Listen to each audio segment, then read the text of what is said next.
The Missouri frontier in 1867 didn't forgive weakness, and Eliza Rowan had been weak exactly once in her life, the day she let her father convince her they could hold on to the farm without help.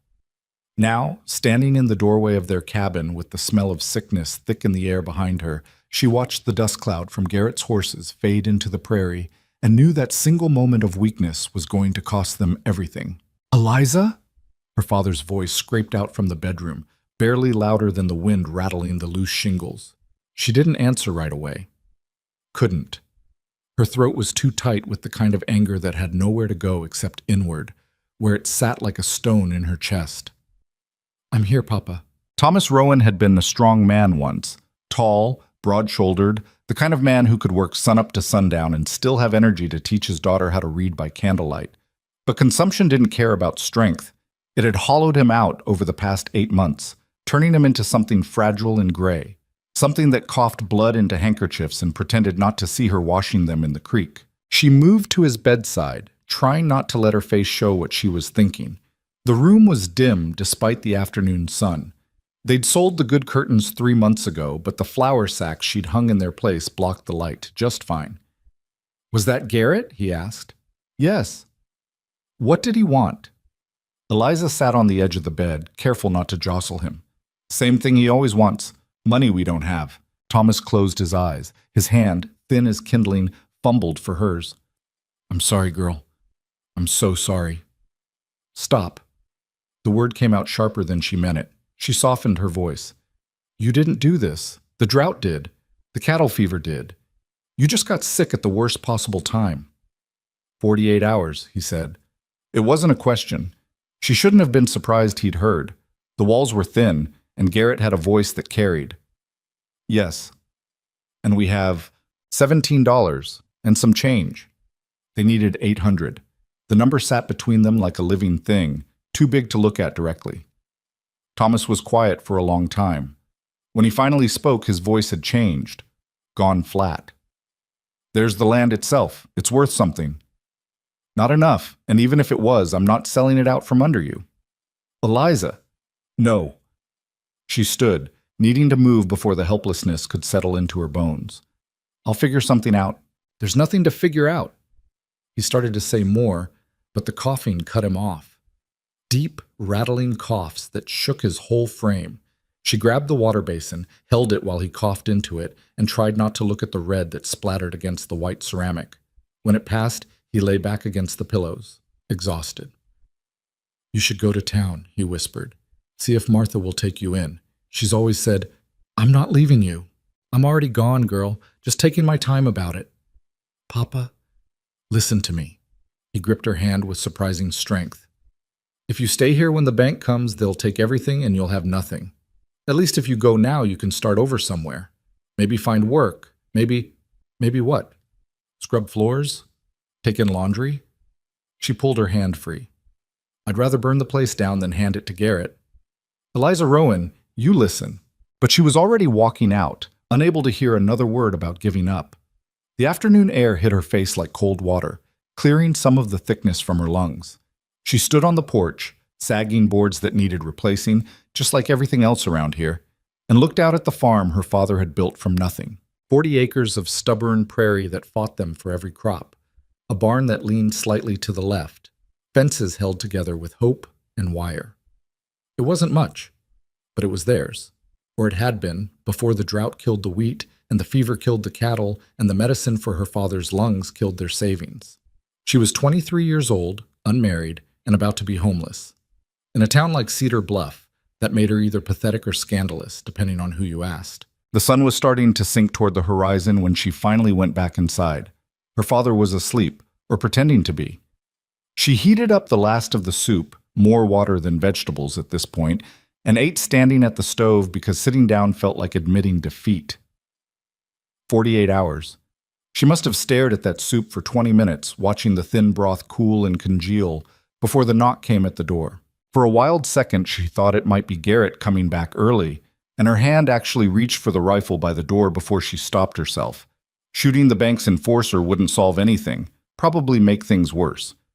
But it wasn't Garrett on the other side of the door.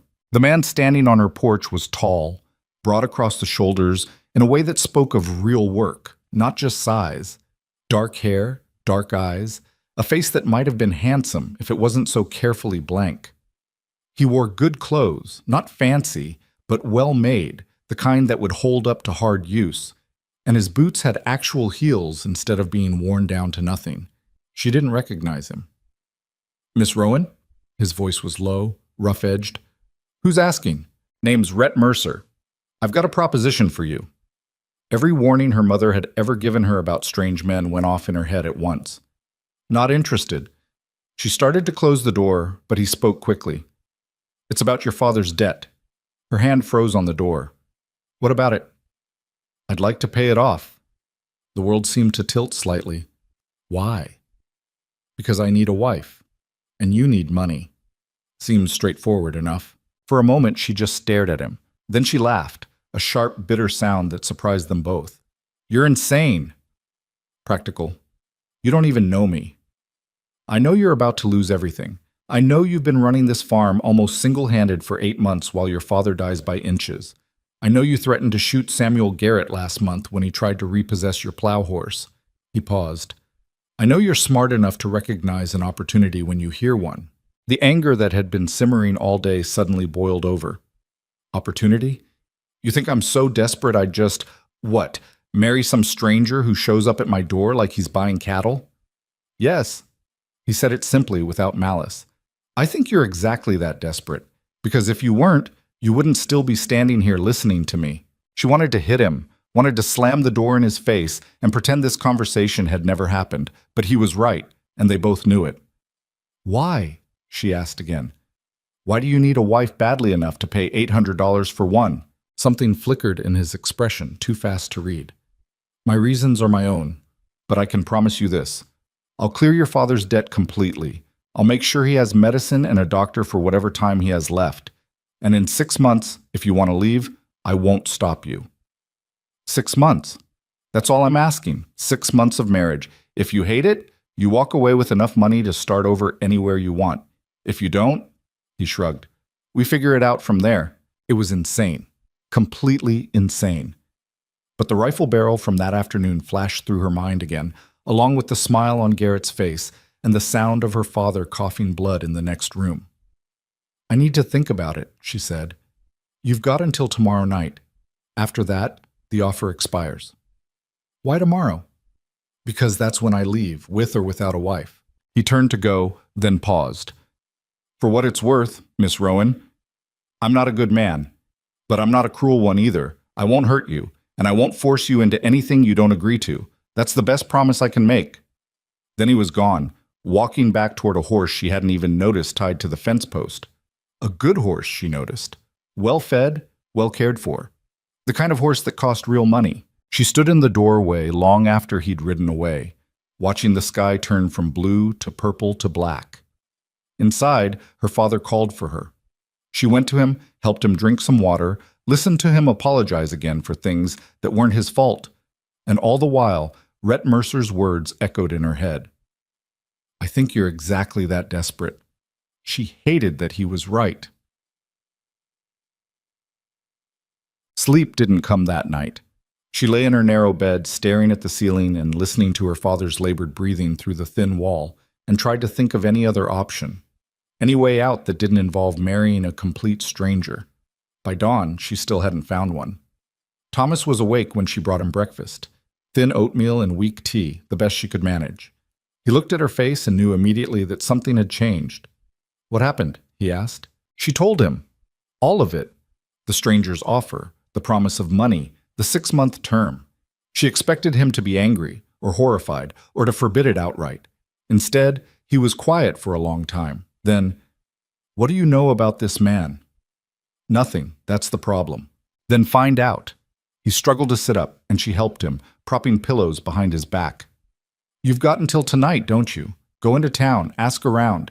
If he's dangerous, if there's anything that makes you think you won't be safe, you tell him no and we figure something else out." "There is nothing else, Papa." "Then we lose the farm. We've lost things before.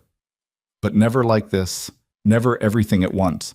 She didn't say it out loud, but she didn't have to. He knew. She went to town. Cedar Bluff wasn't much.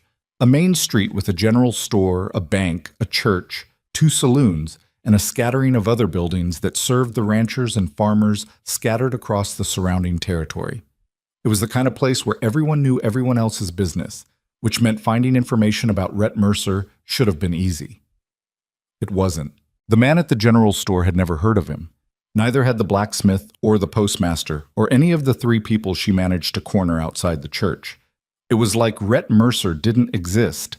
She was about to give up when old Mrs. Patterson, who'd lived in Cedar Bluff longer than anyone could remember, grabbed her elbow outside the general store. "You're asking about the Mercer man," she said.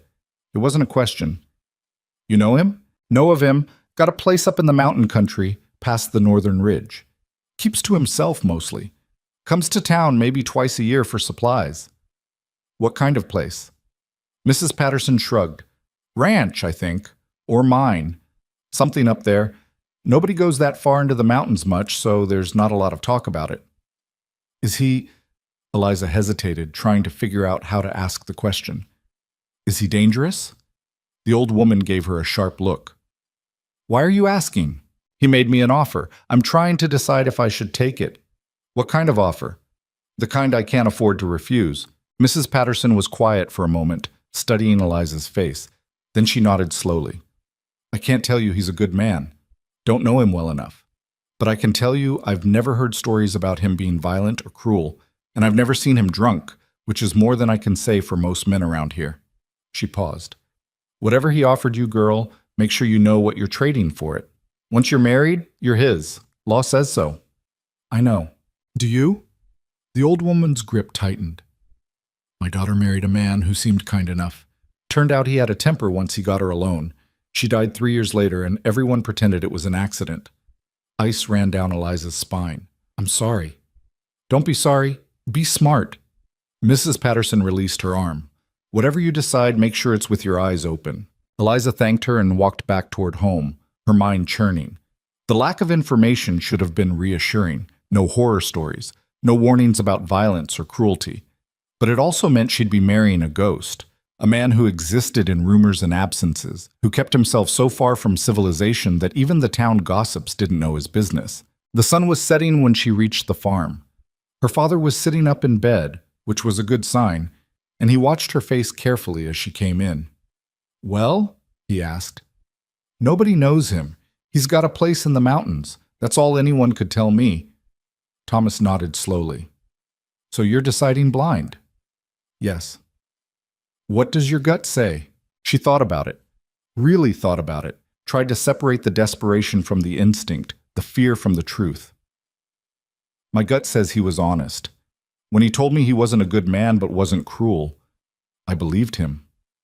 "That's not much to build a marriage on." "No. But it's more than I'll have if I say no." She sat on the edge of the bed. "Papa, I need you to tell me if you think this is wrong. If you think I shouldn't do it." He reached for her hand. His skin was paper thin, burning with fever. "I think you're the strongest person I've ever known, and I think if anyone can survive this, it's you." He paused. "But I also think you need to know, if you do this, you do it for yourself, not for me. I'm not going to be around long enough for it to matter. Don't—" "It's true, and you know it." His grip tightened. "So if you marry this man, you make sure it's because you want a chance at a different life, not because you're trying to save a dead man." The words hit like a slap. She started to argue, but he was already coughing again, and by the time it passed, she'd lost the thread of what she wanted to say. She stayed with him through the evening, reading aloud from one of the few books they still owned until he fell asleep. Then she went out onto the porch and waited. Rhett Mercer arrived just after full dark, riding the same good horse as before. He dismounted and walked to the porch steps, but didn't climb them. Just stood there, waiting. "I have conditions," Eliza said. Something flickered in his expression. Relief, maybe, or satisfaction. "Name them. My father gets the best medical care available. Not just medicine, a real doctor, as often as he needs one. Done. If I leave after 6 months, I get $500. Not a penny less. Done. And you don't touch me unless I say you can." He didn't even hesitate. "Done." She studied his face, trying to read the truth beneath the careful blankness. Why is this so easy for you? Why aren't you negotiating? Because I'm getting what I want and so are you. Why would I make it harder than it needs to be? What do you want? The question burst out before she could stop it. You never actually said. Why do you need a wife? For the first time, something real showed in his expression. Not quite pain, but close. Because I'm tired of being alone. And because there are things I need help with that I can't do by myself. He met her eyes. That honest enough for you? It should have been. But there was something else there, something he wasn't saying. She could feel it like a splinter under her skin. Still, what choice did she have? We do this at the courthouse, she said, with a witness, legal and proper. Agreed. And I want it in writing, all of it, the 6 months, the money, the conditions. I'll have papers drawn up tomorrow. She took a deep breath, let it out slow. Then I guess we have a deal, Mr. Mercer. He climbed the steps then and held out his hand. She took it. His grip was warm, calloused, steady, the handshake of a man who worked for a living. We'll leave the day after tomorrow, he said. That give you enough time to get ready? Ready for what? The ranch is a 2-day ride into the mountains. You'll want to pack accordingly.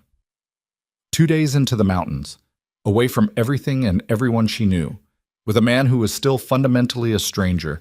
She must have let some of the fear show on her face because his expression softened slightly. I know this isn't easy, but I meant what I said. I won't hurt you. And if at the end of 6 months you want to leave, I'll bring you back myself and give you the money I promised. Why should I trust you? You shouldn't. He said it matter-of-factly. But you don't have a better option, and we both know it. There it was again. That brutal honesty that somehow felt more trustworthy than any pretty promise could have. He left shortly after, with plans to return the next day with the marriage papers and supplies for the journey. Eliza watched him ride away, then went back inside to where her father lay sleeping, and let herself cry for the first time in months. Not because she was sad, not even because she was scared, though she was. She cried because in 48 hours her entire life was going to change, and she had no idea if she was being saved or making the worst mistake of her life. The next day passed in a blur of preparation. Red arrived mid-morning with the papers, just as promised. A contract that laid out every condition they'd agreed to, written in clear language and signed by a lawyer from the next town over. She read it 3 times before signing, half expecting to find some trap hidden in the words. She didn't. The ceremony itself was brutally short. They rode to the courthouse together, her on the old plow horse, him on his gelding, and stood before the county clerk while he mumbled through the legal requirements. No family, no celebration, just 2 people making a transaction that happened to involve a marriage license. You may kiss the bride, the clerk said, sounding bored. Rhett looked at Eliza. She looked back. Neither of them moved. Or not, the clerk muttered, making a note in his ledger. Congratulations. Next. They were married. Eliza felt nothing. No joy, no relief, just a strange numbness that followed her through the rest of the day. She packed what little she owned into 2 canvas bags, clothes, a few books, her mother's locket. Not much to show for 23 years of living. Her father was having a good day, relatively speaking. Alert enough to understand what was happening, lucid enough to grip her hand and tell her he loved her. You come back if you need to, he said. You hear me? 6 months or 6 days, if that man gives you any reason to run, you run straight back here. There won't be a here to run back to, Papa. Then you run anyway, promise me. She promised. The doctor Rhett had hired arrived that afternoon, a tired-looking man with kind eyes who examined Thomas thoroughly and left enough medicine to last a month. He also left instructions with Mrs. Patterson, who'd agreed to check on Thomas daily in exchange for a generous payment from Rhett. He's a lucky man, having a daughter like you, the doctor told Eliza. She didn't feel lucky. She felt like she was abandoning him, but when she tried to say as much, Thomas cut her off. You're giving me the best chance I've got. That's not abandonment. That's love. She kissed his forehead, thin skin burning with fever, and walked out before she could change her mind. They left at dawn the next morning. Eliza had never been more than 20 miles from Cedar Bluff in her life. Now she was heading into territory she'd only heard about in stories, the deep mountains where the maps got vague and the settlements got sparse. Rhett had brought a second horse for her, a steady mare that seemed built for mountain travel, and enough supplies to last them a week. "It's a 2-day ride," she said, eyeing the packs. "Why so much?" "Weather changes fast in the mountains, and it's better to have too much than not enough." They rode in silence for most of the first day. The prairie gradually gave way to foothills, then to steeper terrain covered in pine and aspen. The air got thinner, colder. Eliza found herself watching Rhett more than the landscape, trying to learn something about the man she'd married. He rode like someone who'd spent his whole life on horseback. Easy in the saddle, alert but not tense. Every so often, he'd scan the horizon or the tree line, and she wondered what he was looking for. Trouble? Or just habit? They stopped for lunch beside a creek, and Eliza finally broke the silence. "How long have you had the ranch?" 5 years. "You built it yourself?" "Mostly." That's not much of an answer. He looked at her then, really looked at her, and something like amusement flickered in his eyes. "I had help. Hired men, mostly. Some I trust, some I don't." "Which category do I fall into?" "Haven't decided yet." She should have been insulted. Instead, she found herself almost liking the honesty. At least he wasn't pretending this was something it wasn't. They rode until sunset, then made camp in a clearing that showed signs of previous use. A fire ring, flattened grass, the remains of a log bench. Rhett set up a tent for her without being asked, then built a fire and started cooking something that smelled better than anything she'd eaten in months.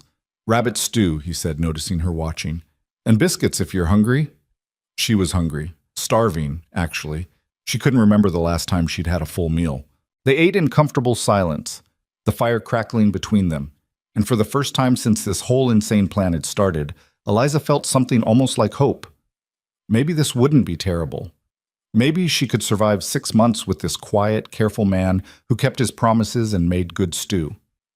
Then he spoke, and the hope shattered. "There's something you should know before we get there." The way he said it made her stomach drop. "What?" "The ranch. It's not what you're expecting." "You said it was a ranch." "It is, but it's—" He paused, seeming to choose his words carefully. "It's bigger than I led you to believe." Eliza set down her bowl. "How much bigger?" "Big enough that it might make you angry when you see it." "Why would it make me angry?" He met her eyes across the fire. "Because you married me thinking I was barely surviving, and that's not true." The world seemed to tilt. "What are you saying?" "I'm saying I lied about being poor. The ranch is successful, very successful. And when you see it, you're going to realize I could have offered you a lot more than I did." For a moment, she couldn't speak, couldn't breathe. Then the rage hit, hot and overwhelming. "You son of a bitch!" She stood, shaking with fury. "You let me think.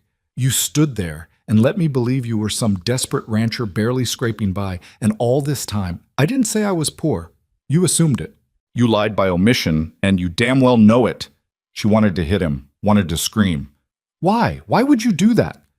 He stood too, and for the first time she saw real emotion in his face, anger to match her own. "Because the truth would have brought trouble I didn't need. Because the last time someone knew how much I had, they tried to kill me for it. Because out here, showing weakness is safer than showing strength. So you married me under false pretenses. I married you under the terms we agreed to. Terms you accepted. Terms that don't change just because the ranch is bigger than you thought. I could have asked for more." "Yes, you could have." He didn't flinch. "But you didn't. And I'm not going to apologize for protecting what's mine." They stared at each other across the fire, breathing hard, and Eliza realized with cold clarity that she'd just made a terrible mistake. Not in marrying him, that might still work out, but in thinking she understood what she was getting into. This man was dangerous, not violent maybe, but dangerous all the same.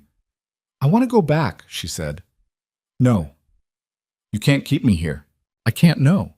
But if you walk away now, you break the contract, which means your father doesn't get his medicine and you don't get a dime." He said it flatly, without malice, just stating facts. "So you can be angry all you want. But you're not going anywhere until the 6 months are up." He was right. She was trapped, and he knew it. Eliza turned and walked into the tent without another word, lacing it shut behind her with shaking hands. She lay on the bedroll he'd provided, staring at the canvas ceiling, and tried not to cry again. Outside, she could hear him banking the fire, moving around the camp with quiet efficiency. Eventually, the sound stopped, and she knew he'd settled down for the night. She didn't sleep, just lay there, listening to the wind in the trees and wondering what the hell she'd gotten herself into. Tomorrow she'd see the ranch, see the empire this quiet, careful, lying man had built, while pretending to be something he wasn't. And then she'd have to decide whether 6 months in a beautiful prison was better than freedom with nothing. She already knew the answer. That's what made it so much worse. Dawn came cold and gray, filtering through the canvas tent like accusation. Eliza had managed maybe 2 hours of sleep, and those had been restless, full of half-formed dreams about contracts written in languages she couldn't read, and doors that locked from the outside. She heard Rhett moving around outside, the quiet sounds of someone who was used to working alone. Part of her wanted to stay in the tent out of pure spite, but her bladder had other ideas, and besides, she'd never been good at hiding. When she emerged, he was crouched by the fire, coaxing it back to life. He looked up, his face unreadable in the dim light. "Coffee's almost ready," he said. She didn't answer, just walked past him into the trees to take care of necessities, then came back and accepted the tin cup he offered without meeting his eyes. The coffee was strong and bitter, exactly what she needed. They packed up camp in silence. Eliza rolled her bedding with sharp, angry movements, shoving it into the saddlebag harder than necessary. She could feel him watching her but refused to look his way. "We've got about 6 hours of riding ahead," Rhett said as she mounted the mare. "Terrain gets rougher from here." "Fine." "Eliza," I said fine. He studied her for a moment, then nodded and swung into his own saddle. They rode out as the sun broke over the eastern peaks, turning the sky from gray to gold, and Eliza tried to take some comfort in the beauty of it. It didn't work. The landscape changed as they climbed higher. The pine forest grew denser, the trails narrower. Twice they had to dismount and lead the horses over sections where rock slides had blocked the path. Eliza's legs ached from the unfamiliar exertion, her hands raw from gripping the reins, but she'd be damned if she'd complain. Around midday, they stopped to water the horses at a stream that cut through a narrow valley. Eliza slid from the saddle and immediately regretted it. Her muscles had stiffened during the ride, and for a moment she wasn't sure her legs would hold her. Rhett was beside her before she could fall, one hand steadying her elbow. She jerked away from him. "I'm fine. You're not used to riding this long. There's no shame in that. I don't need your help." "Noted." He let go and stepped back, hands raised slightly. "But you're going to hurt yourself if you don't stretch those muscles out." She wanted to argue, but he was right, and they both knew it. She walked a few steps away from him, working her legs, trying to ignore the way he watched her with that careful, assessing gaze. "How much farther?" she asked finally. "Another 3 hours. Maybe 4, depending on how the horses hold up." 3 more hours of this silence. 3 more hours of pretending she wasn't furious and scared and completely out of her depth. "You're angry," Rhett said. "Brilliant observation. You have a right to be." That brought her head up. Don't you dare try to be understanding now. You lied to me." "I omitted information. That's different." "Is it?" She turned to face him fully. "You let me think you were desperate, that you needed this marriage as much as I did, and all the while you were sitting on some fortune in the mountains, playing games." "It wasn't a game." His voice hardened. "And I do need this marriage, just not for the reasons you assumed." "Then what reasons? You said you were tired of being alone, but that's not the whole truth, is it? There's something else, something you're not telling me." He was quiet for a long moment, his jaw working like he was chewing on words he didn't want to say. Finally, "When we get to the ranch, you'll understand. Until then, you're just going to have to trust that I had good reasons for doing things the way I did." "Trust?" She laughed, sharp and humorless. "That's rich, coming from a man who's been lying since the moment we met." "I never lied about what mattered. The contract we signed, every word of that is true. 6 months, and you're free to go if you want. With the money I promised. That hasn't changed." "No, just everything else." She turned away from him and walked to her horse, checking the saddle straps with hands that shook slightly. Behind her, she heard him sigh. "For what it's worth," he said quietly, "I am sorry. Not for protecting my interests, but for letting you think less of me than I am. That wasn't fair." She didn't answer, couldn't, without her voice breaking. They rode on. The afternoon stretched long and exhausting. The trail climbed higher, winding through passes that made Eliza's stomach lurch when she looked down at the drops beside them. Rhett rode ahead, sure-footed and steady, occasionally glancing back to make sure she was still following. She hated that she needed to follow, hated that without him, she'd be completely lost in these mountains. Hated most of all that some small part of her was starting to understand why he'd hidden the truth. Out here, away from civilization, things were different. The rules were different. And maybe, just maybe, a man who showed his wealth became a target. But understanding didn't mean forgiving. They crested a final ridge just as the sun began its descent toward the western peaks, and Rhett reined in his horse. Eliza pulled up beside him, ready to ask why they'd stopped. Then she saw it. The valley below them opened up like something out of a dream or a hallucination. Wide and green, protected on three sides by mountains, cut through by a river that caught the late afternoon light like hammered silver. And spread across the valley floor, arranged with careful precision, was a ranch that made her father's 40 acres look like a garden plot. A main house, 2 stories tall and built from timber and stone. Barns, plural, she counted at least 4, that looked new and well-maintained. Corrals filled with horses. Fields sectioned off for crops and pasture. A sawmill beside the river, its wheel turning lazily in the current. Smaller buildings she couldn't identify from this distance, arranged like a small village. And everywhere, people. Tiny figures moving between buildings, working, living. This wasn't a ranch, it was a kingdom. "You bastard," Eliza whispered. Rhett said nothing, just sat his horse and watched her take it in. "How many acres?" 2,000, give or take. 2,000. She couldn't even visualize that much land, couldn't comprehend the wealth it represented, the work it would take to maintain, the power it gave him.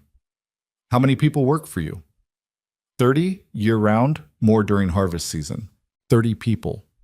30 families, probably, depending on their support, all of them answering to the man beside her, the man who'd offered her $800 like it was pocket change. "I could have asked for 10 times what you gave me," she said. 100 times. "Yes." "And you would have paid it?" "Probably." She turned to look at him then, really look at him. He met her gaze without flinching, and she saw something in his expression she hadn't seen before. Not guilt exactly, more like resignation. "Why didn't you just tell me the truth?" she asked. "Why all the secrecy?" "Because the last woman who knew what I had tried to steal it. And the man before her tried to kill me for it." He said it flatly, like he was reciting facts. "Out here, the truth gets people hurt. Or worse. I'm not them. I know that now, but I didn't know it when I showed up at your door." Eliza looked back at the valley, at the empire spread below them, and felt something shift inside her. The anger was still there, sharp and hot, but it was mixing with something else now, something closer to awe, or maybe fear. This was what she'd agreed to. This was the world she'd married into, without knowing it. "Come on," Rhett said, nudging his horse forward. "It'll be dark soon, and I'd rather not navigate that last stretch in the shadows." The descent was treacherous, the trail switching back on itself a dozen times as it wound down the valley wall. Eliza's mare followed Rhett's gelding with steady confidence, which was good, because Eliza herself was too overwhelmed to focus properly on riding. As they got closer, the scale of everything became even more apparent. The main house wasn't just large, it was beautiful, built with an attention to detail that spoke of real money and real skill. The barns were newer than the house, she realized, probably built as the operation expanded. And the people moving between buildings stopped what they were doing to watch as Rhett rode past, some nodding and greeting, others just staring. At her, she realized. They were staring at her. Of course they were. The boss had left for town and come back with a wife. That was gossip worth stopping work for. Rhett led them to the main house and dismounted smoothly. A young man, boy, really, couldn't be more than 16, appeared from the direction of the nearest barn and took the horses without being asked. "Welcome back, Mr. Mercer," he said, then glanced at Eliza with barely concealed curiosity. "Ma'am, this is my wife, Eliza," Rhett said. "Eliza, this is Danny. He helps with the horses." "Pleased to meet you, ma'am." Danny's ears went red.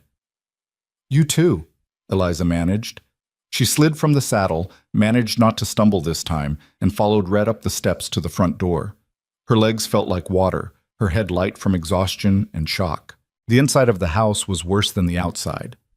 Not because it was ugly, it wasn't, but because it was proof, undeniable and overwhelming, of exactly how much Rhett had hidden from her. The front hall was wide and well lit, with real glass windows and furniture that looked like it had been shipped from back east. A staircase led to the second floor, the banister carved with a level of detail that spoke of craftsmanship, not just function. Through an open door to the left, she could see a sitting room with actual upholstered chairs and a stone fireplace big enough to stand in. "I'll show you to your room," Rhett said. He led her upstairs and down a hallway with 4 closed doors. He opened the second one on the right, and Eliza stepped into a space bigger than her entire cabin back home. A real bed with a frame and headboard. A wardrobe. A dresser with a mirror. A window that looked out over the valley, now turning purple in the fading light. A washstand with a ceramic basin and pitcher. "There's a water pump in the kitchen," Rhett said from the doorway. "But I'll have someone bring up water for washing. You can bathe downstairs once you're settled." A bath. When was the last time she'd had a real bath? Not just a sponge down with creek water. "The wardrobe has some clothes in it," he continued. "I had them brought in before I left. They might not fit perfectly, but they'll do until we can get you to a proper seamstress." She turned to stare at him. "You bought me clothes? You'll need them. Ranch work is hard on fabric." "I'm not doing ranch work. The contract said you'd live here for 6 months. It didn't say you'd spend them sitting idle." His tone was matter-of-fact, not unkind. "This is a working ranch, Eliza. Everyone contributes. Even me. I don't know anything about ranching. You'll learn. Or you won't. And you'll find something else to do. Either way, you'll pull your weight." She wanted to argue, but exhaustion was catching up with her fast. The anger from earlier was still there, but it was buried under layers of fatigue and confusion and the surreal feeling of standing in a stranger's house that was now, legally, hers too. "I'll leave you to get settled," Rhett said. "Dinner's at 6. Come down when you're ready."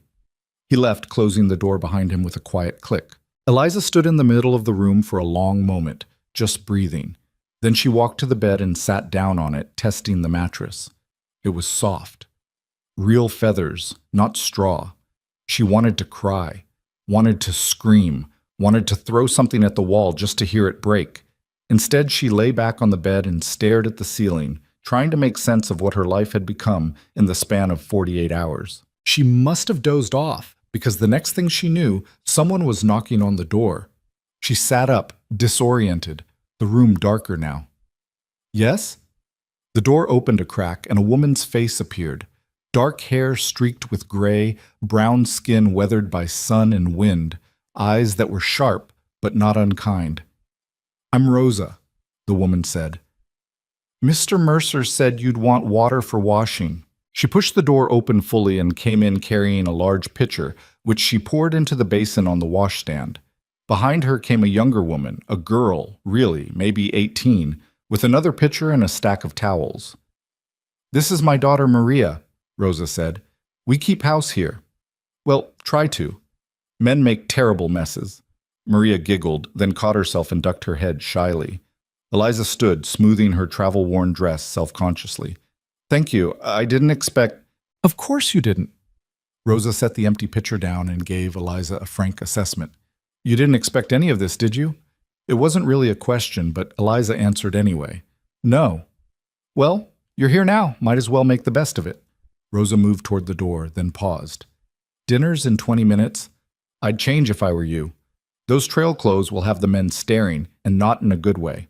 After they left, Eliza looked down at herself. Her dress was dusty and wrinkled, stained with sweat and horse smell. She probably looked and smelled terrible. She washed her face and hands in the basin, the water cold and bracing. Then she opened the wardrobe and found what Rhett had mentioned. 3 dresses, simple but well-made, in dark practical colors.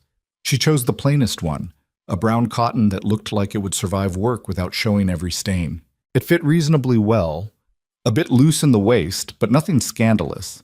She braided her hair quickly, checked her reflection in the mirror, pale, tired, eyes too big in her thin face, and went downstairs. The dining room was off the main hall, and voices led her there. She stopped in the doorway, taking in the scene. The table was long enough to seat 12, but only 4 places were set. Rhett sat at the head, talking to 2 men Eliza didn't recognize. All 3 looked up when she entered. Rhett stood. "Eliza, come in." The other men stood too, and she felt their eyes on her, assessing. One was older, maybe 40, with graying hair and the kind of face that had seen hard living. The other was younger, closer to Rhett's age, with red hair and freckles that made him look boyish despite his size. "This is Jack Crawford," Rhett said, indicating the older man. "He's my foreman, and this is Patrick O'Brien. He runs the timber operation." "Ma'am," Jack nodded, his expression neutral. Patrick smiled, open and friendly. "Pleasure to meet you, Mrs. Mercer.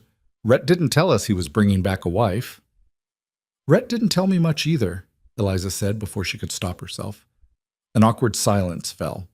Patrick's smile faltered. Jack looked like he was trying not to smirk. Rhett pulled out the chair beside his. "Sit. You must be hungry."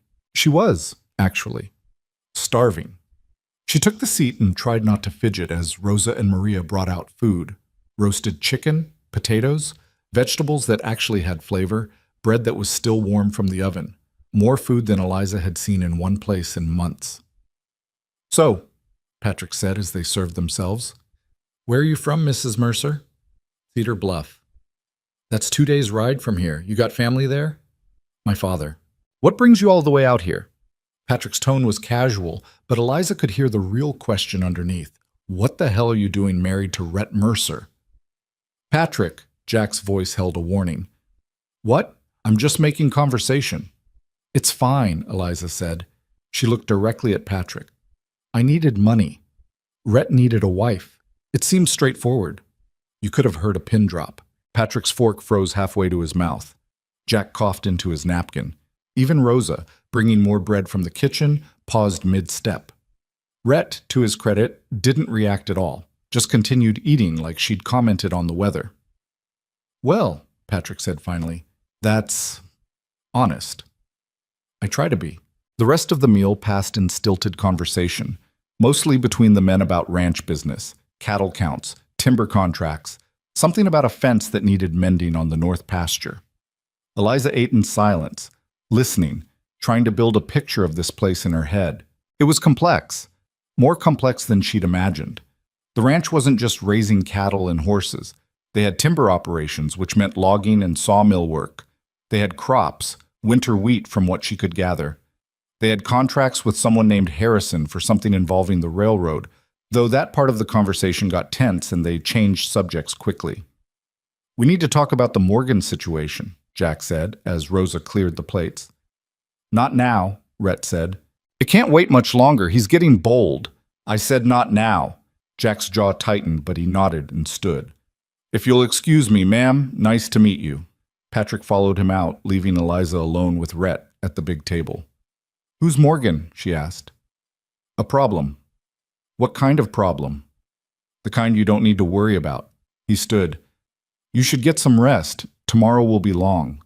"Rhett?" "Good night, Eliza." He left before she could press further, and she sat there alone, listening to the sounds of the house settling for the night. Rosa appeared to extinguish the lamps, nodded at her without speaking, and disappeared again. Eliza climbed the stairs to her room, every muscle protesting. She undressed, washed again in the now cold water, and crawled into bed wearing the shift she'd found in the dresser. The bed was soft. The sheets were clean. Through the window she could see stars scattered across the night sky like salt spilled on black cloth. She should have felt relieved, safe even. She had shelter, food, security, everything she'd been desperate for just days ago. Instead, she felt trapped.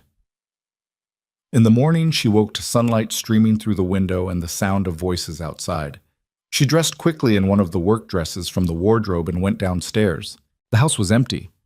Through the windows, she could see people moving around the yard, working, always working. The ranch was already awake and busy, and she had no idea what she was supposed to do with herself. She found the kitchen and helped herself to coffee from the pot on the stove. Rosa appeared a moment later with an armful of vegetables.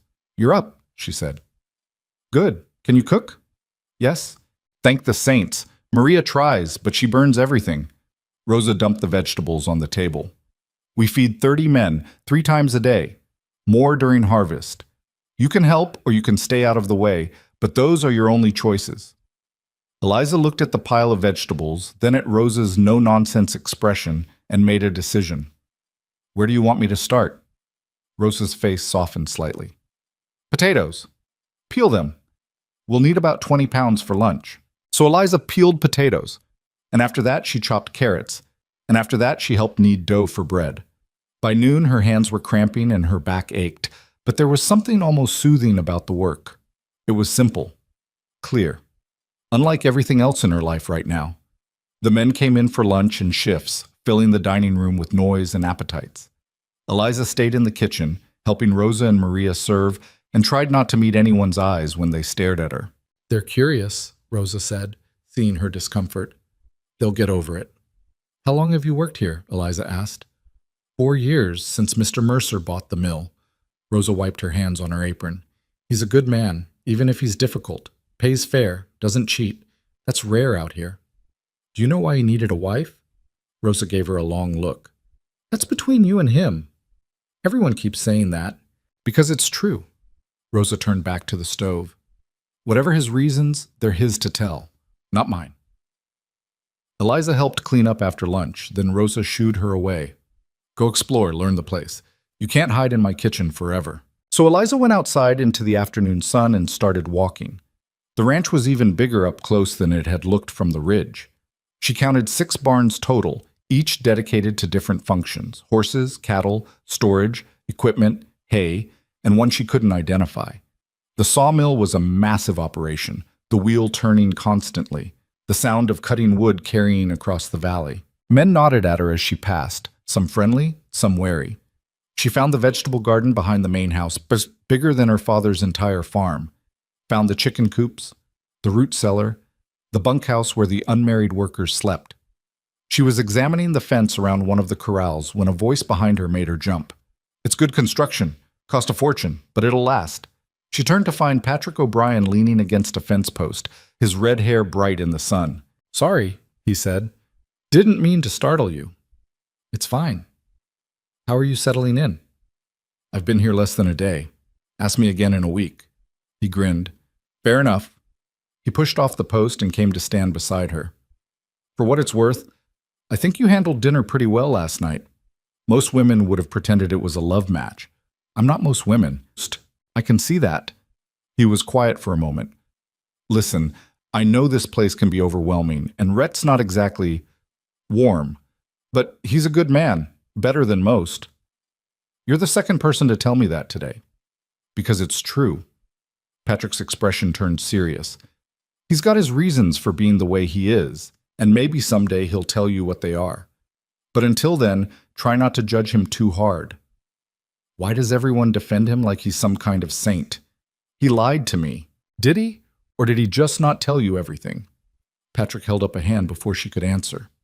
Look, I'm not saying he handled it perfectly, but out here, trust is earned, not given. And the fact that he married you at all says something. Says what? That he's willing to take a risk. Rhett Mercer doesn't take risks, ever. Until now. Before she could respond, a shout went up from the direction of the south pasture. Patrick's head snapped around, his easy demeanor vanishing. Trouble? Eliza asked. Maybe. Stay here. He jogged off toward the commotion, and Eliza watched him go, debating whether to listen. She'd never been good at following orders, even sensible ones. She followed. By the time she reached the south pasture, a crowd had gathered, men on horseback, others standing in a loose circle. And in the center, Rhett and Jack, facing 3 riders she didn't recognize. The man in the middle was older, maybe 50, with the kind of hard face that came from years of getting his way through force. The 2 flanking him were younger, harder, with hands that rested too casually near their sidearms. I told you, the older man was saying, his voice carrying across the pasture. I don't appreciate being ignored. And I told you, Rhett replied, his tone flat and dangerous, that your offer wasn't acceptable. That hasn't changed. Everything changes, Mercer. You just haven't figured that out yet. Morgan. Jack's voice held a warning. So this was Morgan. The problem Rhett hadn't wanted to discuss. Morgan's eyes flicked to Jack, then past him to the crowd, and landed on Eliza. His expression shifted, calculating. Well, well, who's this? Rhett went very still. None of your concern. New hire? Morgan urged his horse a few steps closer, studying Eliza with an intensity that made her skin crawl. Pretty. Too pretty for ranch work. Leave her alone, Rhett said quietly. Or what? You'll shoot me? Morgan laughed. In front of all these witnesses? I don't think so. The tension ratcheted up a notch. Eliza could feel it, thick and dangerous. Several of the ranch hands had shifted position, hands moving toward weapons they probably weren't supposed to have. His wife. The words came from Patrick, who'd appeared at Eliza's elbow. He said them loud enough for everyone to hear. The effect was immediate. Morgan's expression went from amused to shocked to calculating in the space of a heartbeat. His eyes moved from Eliza to Rhett and back again. Wife, he repeated. You got married. 2 days ago, Patrick continued cheerfully. Brought her back from Cedar Bluff. Isn't she lovely? Eliza wanted to kill him. Drawing Morgan's attention to her was the last thing she wanted, and Patrick had just painted a target on her back. But Rhett's expression had changed too. Some of the tension had left his shoulders, and when he looked at her, there was something almost like relief in his eyes. So you finally found someone willing to put up with you, Morgan said. Congratulations. Doesn't change anything. Actually, Rhett said, it does. The North Pasture land I've been considering selling? Not anymore. My wife likes the view. We're keeping it. Morgan's jaw tightened. That land should be mine. Then you should have bought it when you had the chance. Now get off my property before I have you removed. For a moment, Eliza thought Morgan might actually draw his gun. His hand twitched toward it, and the two men with him tensed. But then Morgan smiled, cold and sharp. This isn't over, Mercer. It never is with you. Morgan wheeled his horse around and rode off, his men following. The crowd didn't disperse until they were out of sight. Then Rhett turned to Eliza, and his expression was unreadable. We need to talk. Yes, she said, we do. He led her away from the pasture, away from the curious eyes and listening ears, to a spot beside the river where the sound of water would cover their voices. I'm sorry, he said before she could speak. I should have warned you about Morgan. Who is he? A neighbor. If you can call someone 20 miles away a neighbor. He wants to expand his operation, and he's decided my land is the way to do it. Why doesn't he just buy his own? Because mine is better water access, better timber, better everything. Rhett picked up a rock and threw it into the river. He's been pushing for 2 years now, making offers, making threats when the offers didn't work. And now I'm part of it. Yes. He looked at her directly. Patrick telling him you're my wife. That was smart. It gives you protection.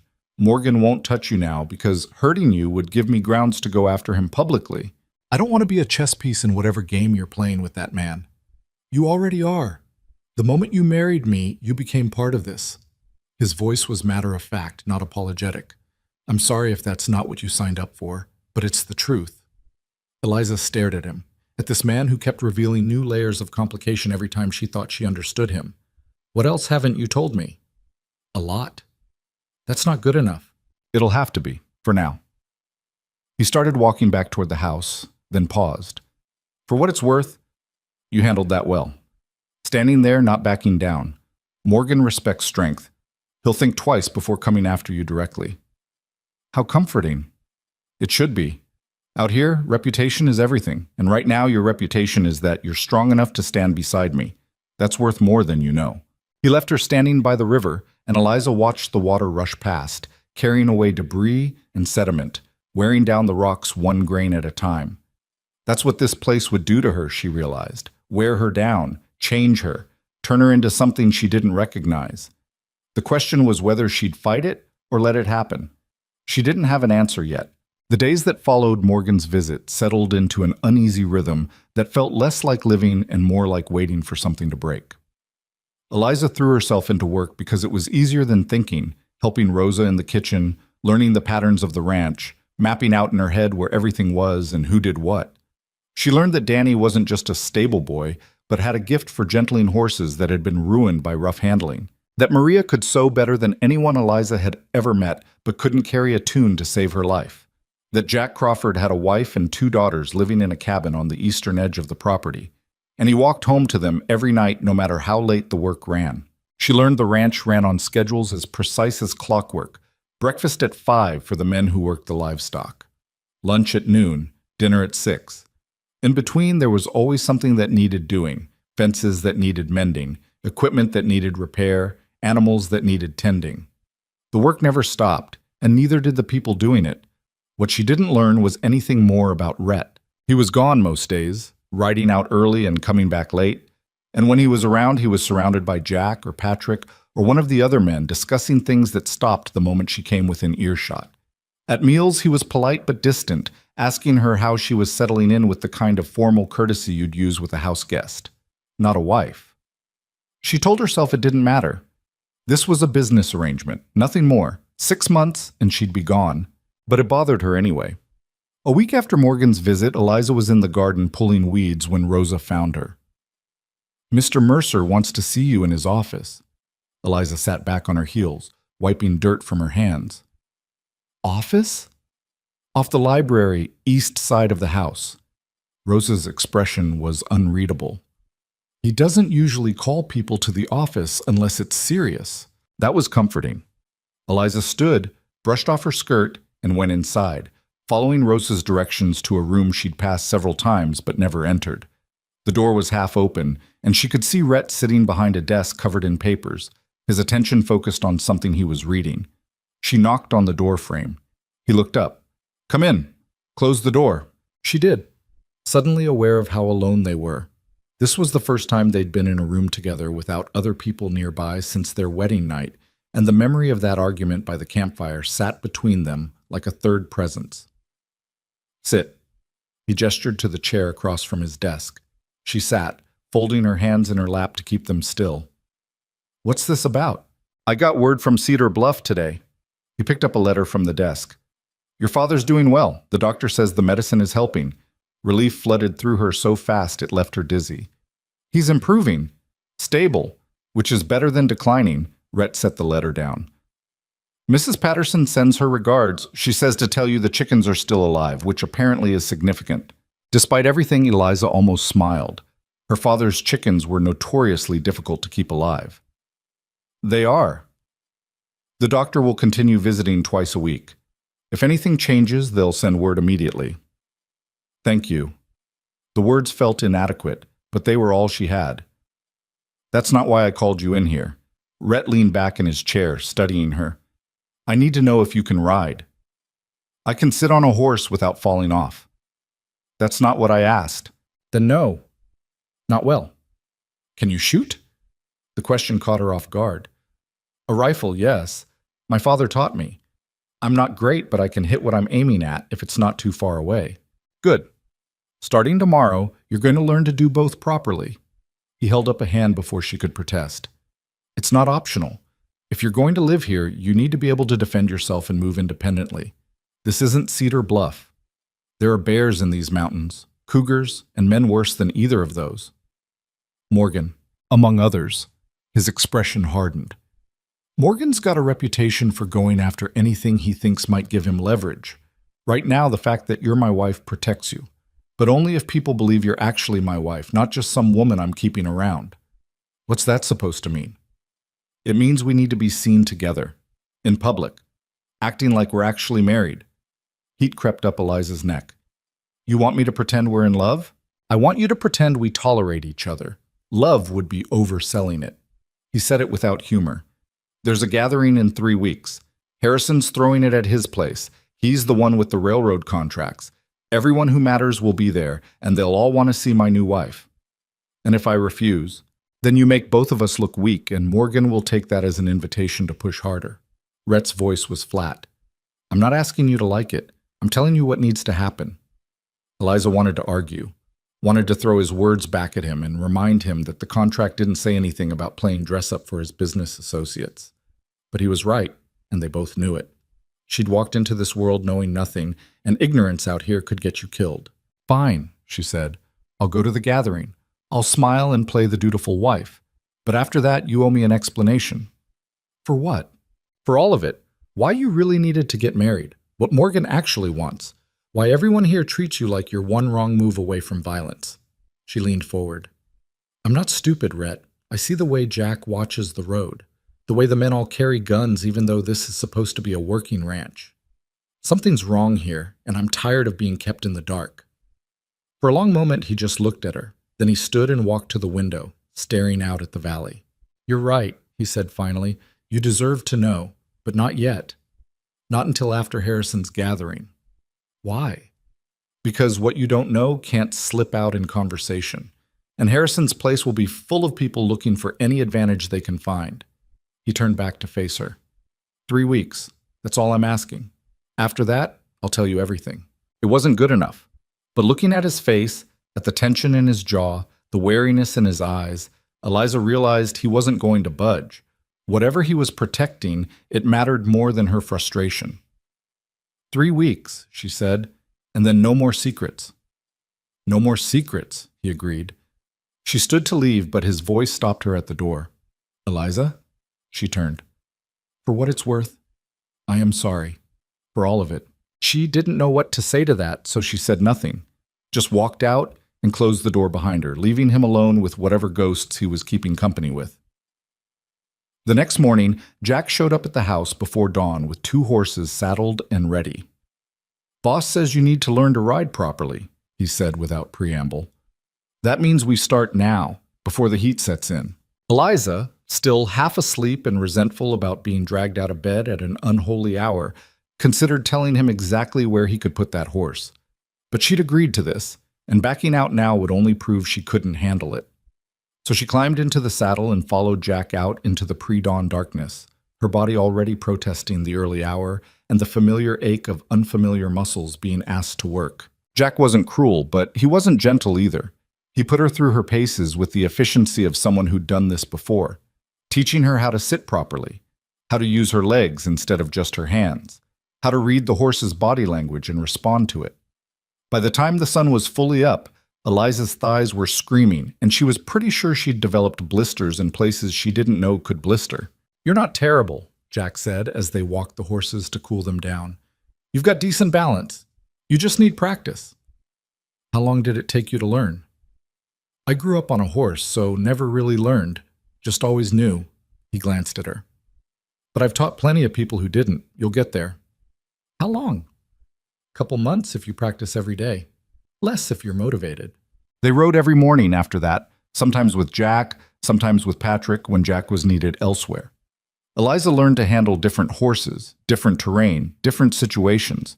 She learned what to do if a horse spooked, how to navigate rocky trails without breaking her neck, how to read the weather by watching the way the animals moved. And slowly, grudgingly, she started to get better. The shooting lessons came in the afternoons, taught by a quiet man named Thomas, who ran the mill and apparently had been a sharpshooter in the war.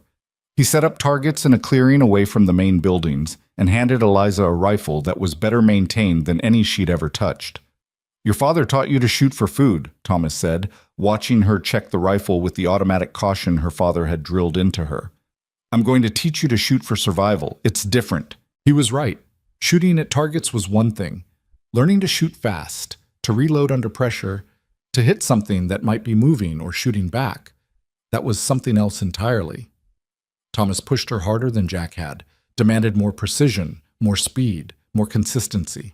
Out here, he said one afternoon as she struggled to hit a target he'd placed behind partial cover, hesitation gets you killed. You see a threat, you evaluate it in seconds, and you respond. There's no time for doubt. What if I'm wrong? Eliza lowered the rifle, her shoulders aching. What if I shoot someone who wasn't actually a threat? Then you live with it. But you live. Thomas's expression was harder than she'd seen it. I've made that choice.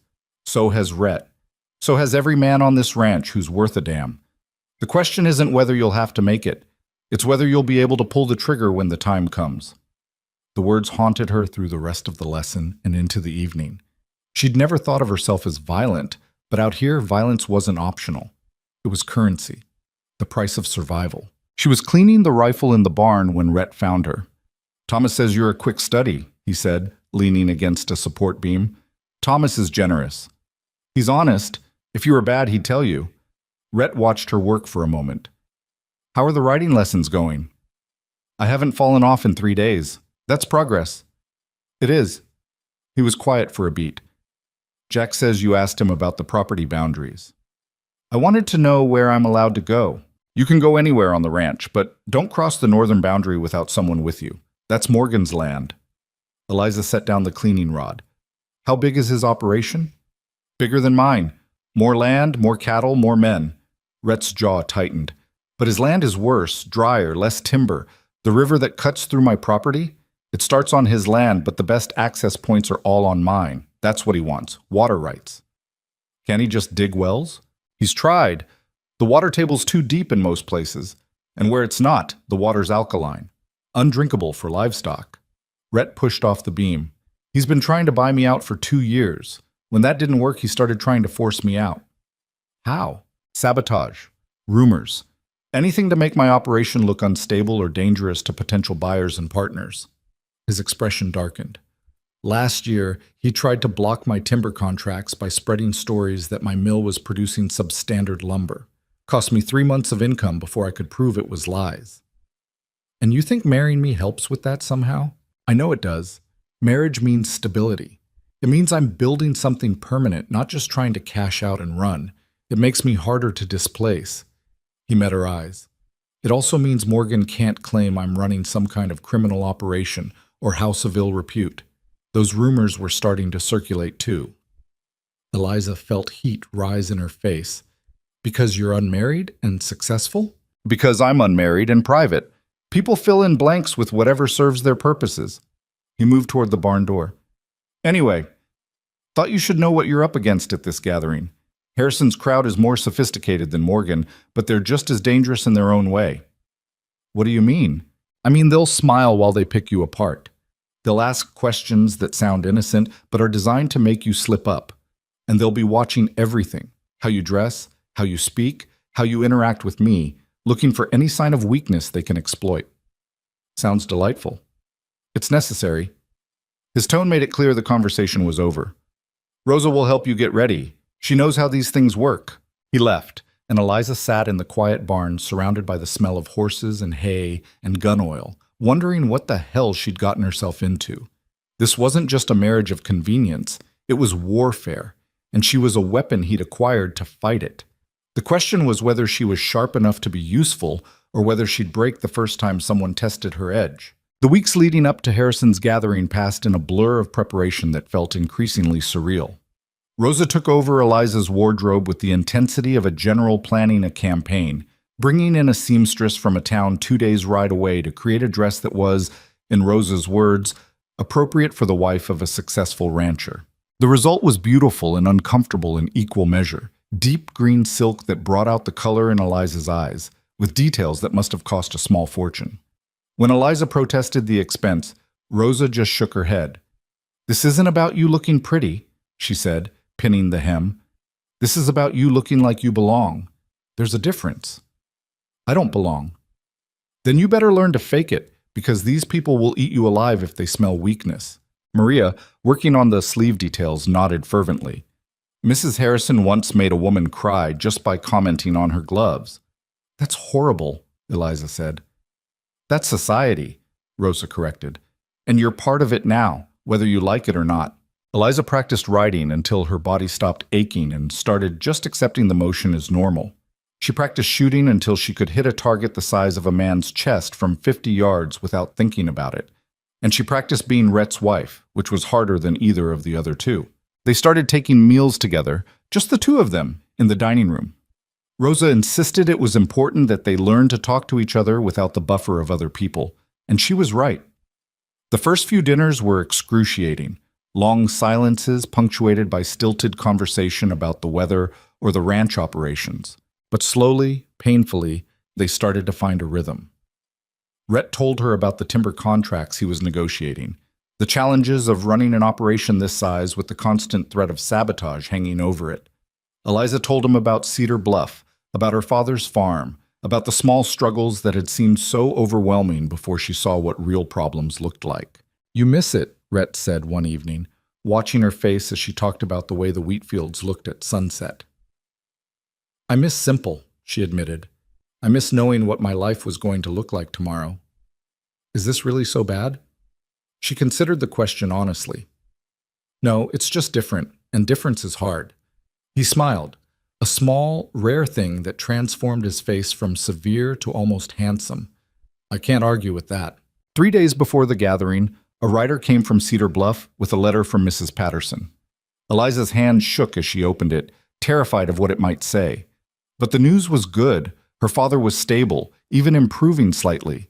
The doctor said he might have months instead of weeks, which was more than they'd hoped for. He sent his love and told her not to worry, which was impossible but appreciated anyway. Rhett found her in the garden afterward, the letter still clutched in her hand. "Good news?"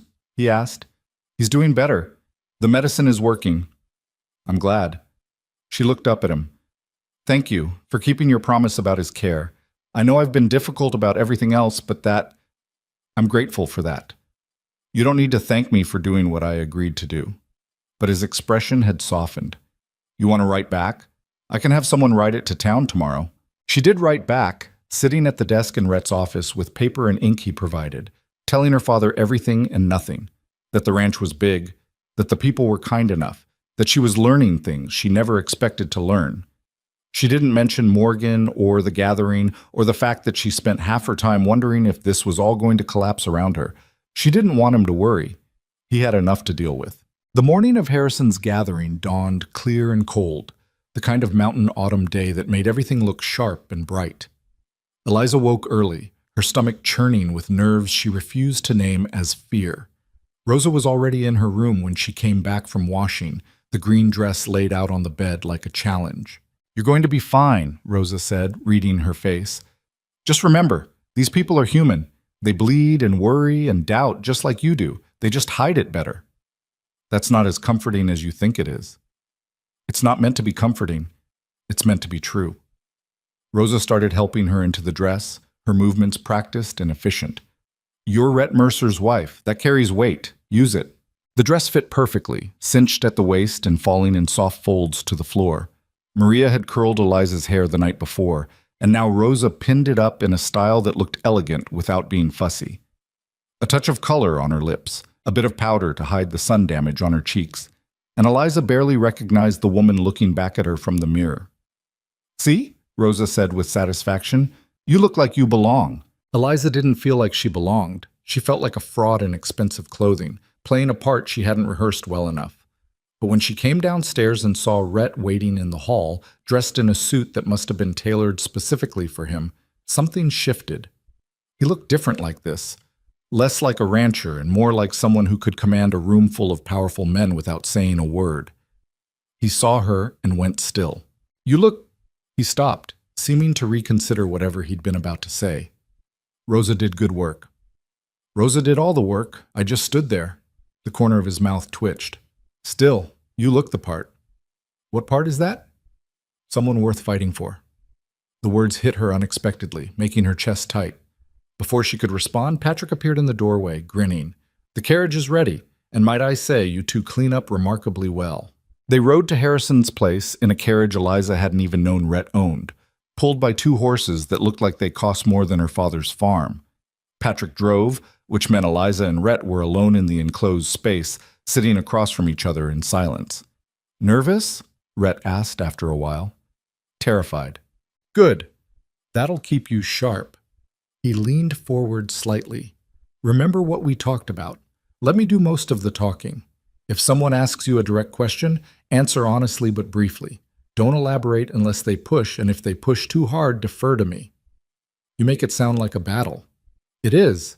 Just one fought with words instead of weapons." He held her gaze. "Stay close to me.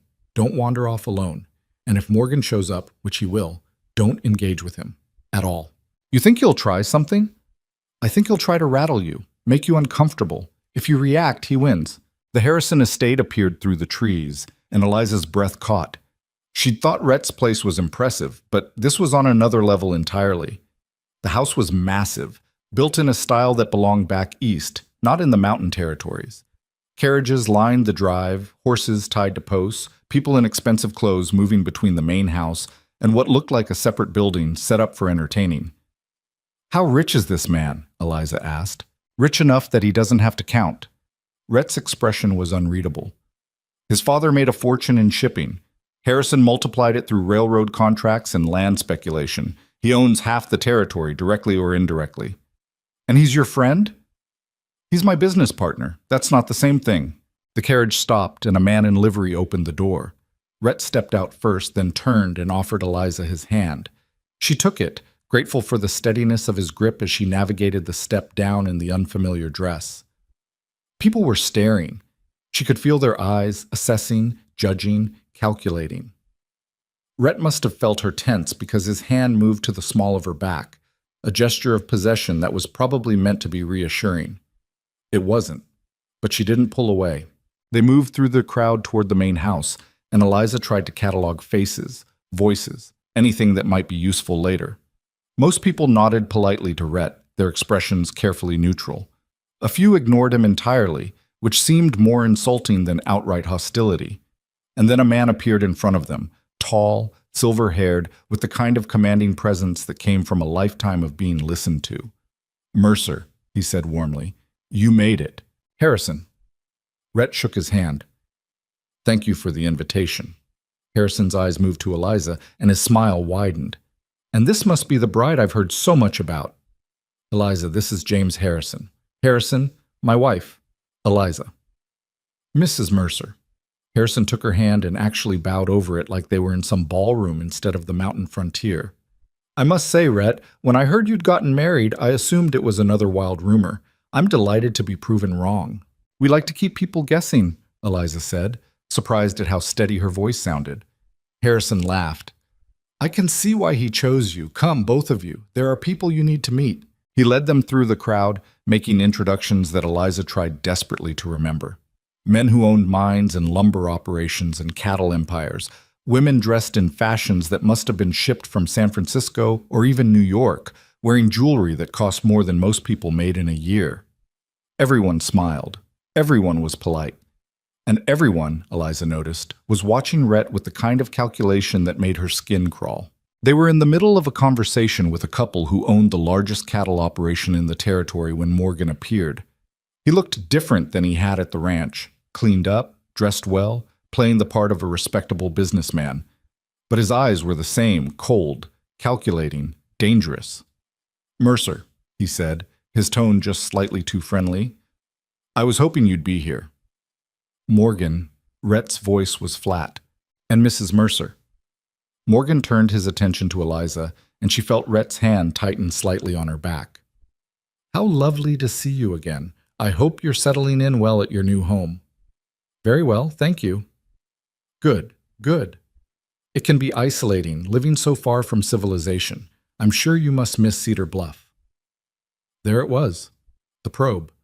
The test to see if she'd admit to unhappiness, give him ammunition to use against Rhett. "I miss some things," Eliza said carefully, "but I'm finding mountain life has its own rewards." Such as? "Such as quiet. Cedar Bluff was always too crowded for my taste." Rhett made a sound that might have been a suppressed laugh. Morgan's smile tightened. "Well," he said, "if you ever find yourself wanting company, my door is always open. We neighbors should look out for each other." "How kind," Eliza said, not meaning it at all. Morgan's eyes flicked to Rhett. "I assume you've told your wife about our little disagreement regarding water rights?" "There's no disagreement," Rhett said evenly. "You want something that isn't for sale. That's not a disagreement, that's just reality." "Reality changes, Mercer. You should remember that." The threat hung in the air between them, barely disguised. Eliza felt tension radiating off Rhett, saw the way his jaw had tightened, and made a decision. She stepped slightly forward, putting herself between the two men. "Mr. Morgan," she said pleasantly, "I'm sure whatever business you have with my husband can wait until after the party. It seems rude to discuss such things at a social gathering, don't you think?" For just a second, Morgan's mask slipped and she saw pure fury in his eyes. Then it was gone, replaced by that smooth, dangerous smile. "Of course," he said. "Forgive me, Mrs. Mercer. You're absolutely right." He walked away, disappearing into the crowd.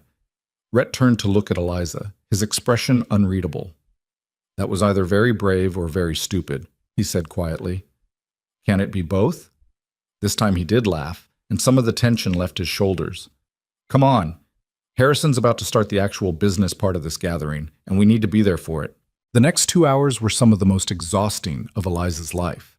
Harrison gathered everyone in a large room set up like a meeting hall and proceeded to discuss railroad expansion, timber contracts, land deals, and a dozen other topics that Eliza barely understood. She sat beside Rhett, watching him navigate conversations with the skill of someone who'd been doing this for years, and realized just how little she actually knew about the man she'd married.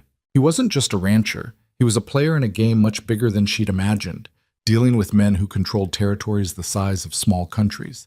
And he held his own against all of them, never backing down, never showing weakness. It was impressive.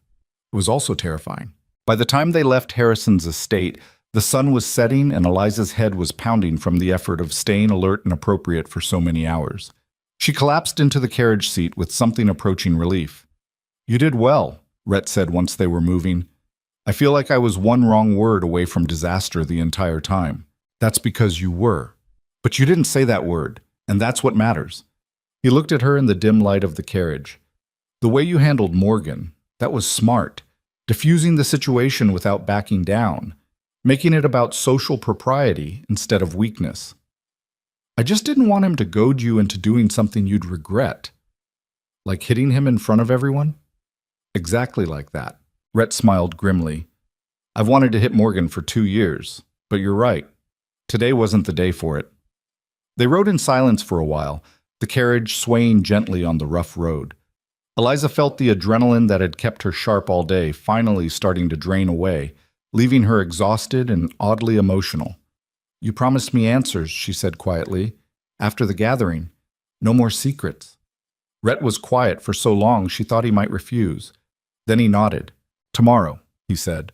I'll tell you everything, but not tonight. Tonight we both need rest. Tomorrow, she agreed. But when tomorrow came, it wouldn't bring answers. It would bring fire, blood, and the first real test of whether their partnership could survive what Eliza was about to learn. Eliza woke to the smell of smoke. For a confused moment, still caught between sleep and waking, she thought Rosa must have started the kitchen fires early. Then she realized the smell was wrong, too acrid, too thick, coming from the wrong direction entirely. She threw off the blankets and ran to the window. Orange light flickered against the darkness outside, not from the main house but from somewhere near the barns. Her heart kicked into a panicked rhythm as she fumbled for clothes, pulling on the first dress her hands found. The hallway was already chaos. Rhett was coming out of his room, half-dressed, his face hard with the kind of controlled fury that was somehow worse than shouting. Jack appeared at the top of the stairs, breathing hard. The mill, he said. It's burning. Rhett swore, a single vicious word, and took the stairs 3 at a time. Eliza followed without thinking, her bare feet loud on the wooden steps. By the time she reached the front door, Rhett was already outside, running toward the orange glow that had grown brighter in the second since she'd first seen it. The mill was fully engulfed. Flames climbed the wooden structure like living things, feeding on the dry timber and sawdust that must have been everywhere inside. Men were running from all directions, from the bunkhouse, from the barns, from the smaller cabins scattered around the property. Someone had organized a bucket line from the river, but Eliza could see even from here that it was useless. The fire was too big, too hot, too far gone. Get the horses out of the stable, Rhett was shouting, and move everything away from the main barn. If the wind shifts, we'll lose it too. Patrick appeared beside him, his face streaked with soot. It was set deliberately. I found oil cans near the foundation. Morgan, Jack said, his voice tight with rage. Probably, but we can't prove it. And right now I don't care. Rhett turned to scan the crowd of men. Danny, take Eliza back to the house. I can help, Eliza protested. You can get killed. Danny now. Danny materialized at her elbow, looking apologetic, and Eliza let him lead her away because arguing would only waste time Rhett didn't have. But she didn't go inside. She stood on the porch and watched the mill burn, watched the men fight a battle they'd already lost, and felt rage build in her chest so hot it rivaled the flames. This was Morgan's work. She knew it with absolute certainty, even without proof. This was his answer to Rhett's refusal to sell, his response to seeing them together at Harrison's gathering. This was what happened when you stood up to powerful men who weren't used to being told no. The mill burned for 3 hours before there was nothing left to burn. By the time the sun came up, the structure was just smoking timbers and ash, and every man on the ranch looked like they'd been to war. Rhett stood at the edge of the destruction, his face black with soot, his hands blistered from hauling water. Jack was beside him, and Patrick, and Thomas, all of them staring at what used to be the heart of their timber operation. Eliza approached slowly, carrying water she'd pumped from the kitchen. Rhett took the ladle without looking at her and drank like a man dying of thirst. "How bad?" she asked quietly. "Bad." His voice was hoarse from smoke. "That mill was worth $20,000, minimum. The lumber inside, another $5. The contracts I can't fill now because I don't have a working mill." He stopped, his jaw working. "I'll have to rebuild. But that takes time and money, and Morgan knows it. He's betting this will force me to sell while I'm weak." "Will it?" He looked at her then, and she saw something dangerous in his eyes. "No, but it'll hurt like hell while I figure out how not to." Rosa appeared with food for the men, and Eliza helped distribute it, moving through the exhausted workers with bread and cold meat and whatever else they could pull together quickly. The men thanked her with tired voices, and she realized with a strange jolt that they saw her as one of them now, not the boss's wife, just another person trying to survive Morgan's vendetta. It should have felt good. Instead, it just made her angrier. By mid-morning, Rhett had gathered his key men in the office. Eliza wasn't invited, but she stood outside the door anyway, listening through the gap he'd left open. "We file a claim with the territorial marshal," Jack was saying. "Show him the oil cans, the evidence of arson." "And Morgan will claim he had nothing to do with it," Patrick countered. "He's too smart to get his own hands dirty. It'll be some hired men we can't trace back to him." "So we do nothing?" Jack's frustration was obvious. "We do what we've always done." Rhett's voice was steady, but Eliza could hear the exhaustion underneath. "We rebuild. We absorb the loss. We don't give him the satisfaction of seeing us break." "That's not strategy. That's surrender." "No. Surrender is selling him what he wants. This is survival." There was more argument, voices rising and falling, but Eliza stopped listening. She walked away from the door and out of the house, needing air that didn't smell like smoke and defeat. She found herself at the remains of the mill without consciously deciding to go there. The heat had finally died down enough to approach, though the ground was still too hot to stand on for long. She picked her way around the perimeter, looking at the destruction, and her mind kept circling back to one thought. This was her fault, not directly. She hadn't set the fire. But Morgan had done this because of her. Because Rhett had married her, shown up at Harrison's gathering with a wife, proved he wasn't going anywhere. If she hadn't been here, if Rhett had stayed alone and vulnerable looking, maybe Morgan would have waited, would have tried different tactics. "Stop it." She turned to find Rhett standing behind her, his face still marked with soot, his eyes bloodshot from smoke. "Stop what?" "Blaming yourself. I can see it in your face. You don't know what I'm thinking." "Yes, I do. Because I'd be thinking the same thing if our positions were reversed." He moved closer, careful where he stepped. "But this isn't your fault. Morgan's been looking for an excuse to escalate for months. You're just the convenient reason he picked now instead of later." "That's supposed to make me feel better?" "It's supposed to make you understand that this was always going to happen. The only question was when." He rubbed his face, leaving new smudges. "I owe you an explanation. About all of it. That was supposed to happen today anyway, before—" He gestured at the ruins. "So, tell me." He looked at the destroyed mill for a long moment, then nodded. "Come on, not here." He led her to the river, to a spot upstream from the ranch buildings where the water ran clear and fast over smooth stones. They sat on a fallen log, and for a while Rhett just stared at the water like he was trying to find words in the current. "I wasn't always like this," he said finally. "Careful, paranoid, closed off." "What changed?" "I fell in love with the wrong woman." He said it flatly, like he was reciting facts that no longer had the power to hurt him. "Her name was Catherine. I met her in Denver 5 years ago when I was just starting to make real money from the ranch. She was beautiful, smart, and she seemed genuinely interested in what I was building out here." Eliza stayed quiet, letting him talk. "I told her everything, every plan, every asset, every vulnerability. I was young and stupid and in love, and I thought that meant trust." His hands clenched. "She was working with a man named Davis.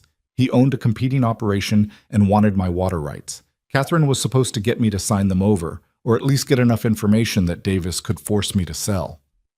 What happened? I found out before she could finish the job. Found letters between them, detailing the whole scheme. His voice was bitter. Davis tried to kill me when he realized I knew. Hired men to ambush me on a supply run. I survived. Barely. Jack was with me. That's how we became friends. He saved my life that day. And Catherine? Gone. Disappeared the same day I found the letters. I never saw her again. He picked up a stone and threw it into the water. After that, I learned to keep secrets, to hide the true extent of what I had, to present myself as barely surviving instead of thriving, because letting people see weakness is safer than letting them see strength. Until you couldn't hide anymore. Until the ranch got too big to hide completely, and Morgan started circling like a shark who smells blood.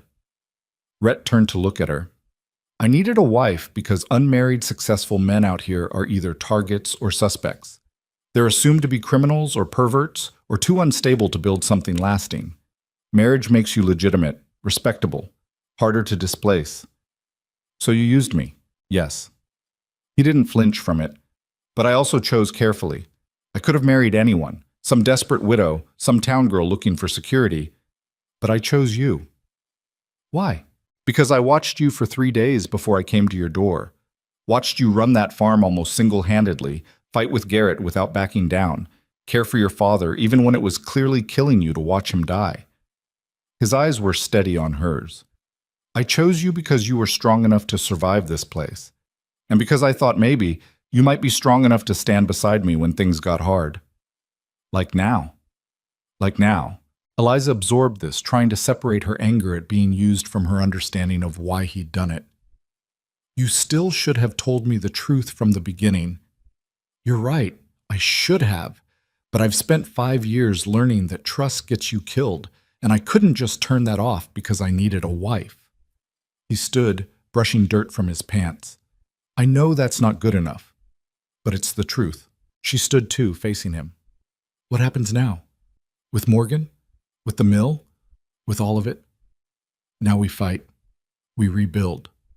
We prove we're not going anywhere. His expression hardened. And we find a way to make Morgan regret ever setting foot on this property. How? I don't know yet, but I'll figure it out. They walked back to the ranch in silence, and Eliza felt the weight of everything settling onto her shoulders. This wasn't temporary anymore. This wasn't just 6 months of playing house until she could take her money and leave. This was real. The danger, the stakes, the consequences of the choice she'd made back in Cedar Bluff when she'd had no other options. The question was whether she was willing to fight for something that had started as a transaction. Whether she could stand beside this complicated, damaged man and help him defend what he'd built. She didn't have an answer yet, but she had 3 months left on the contract, and a lot could happen in 3 months. The next week was brutal. Rhett barely slept, spending every waking hour either meeting with men about rebuilding the mill or riding out to meet with the territorial marshal about the arson. The marshal came, looked at the evidence, took statements, and left with promises to investigate that everyone knew meant nothing. Morgan was too careful, too connected, too good at covering his tracks. Eliza threw herself into ranch work with an intensity that surprised even Rosa. She helped in the kitchen, managed supply inventories, even started learning the bookkeeping because Rhett was too exhausted to keep up with it himself. It felt good to be useful, to have a purpose beyond just being a decorative wife. But the tension was building. She could feel it in the way the men moved around the property, always watching the horizon, always armed. Jack had doubled the night guards, and Patrick had started sleeping in the barn nearest the road, just in case. The second attack came 8 days after the fire. This time, it was the cattle. Someone drove 30 head through a cut fence in the middle of the night, scattering them across Morgan's land.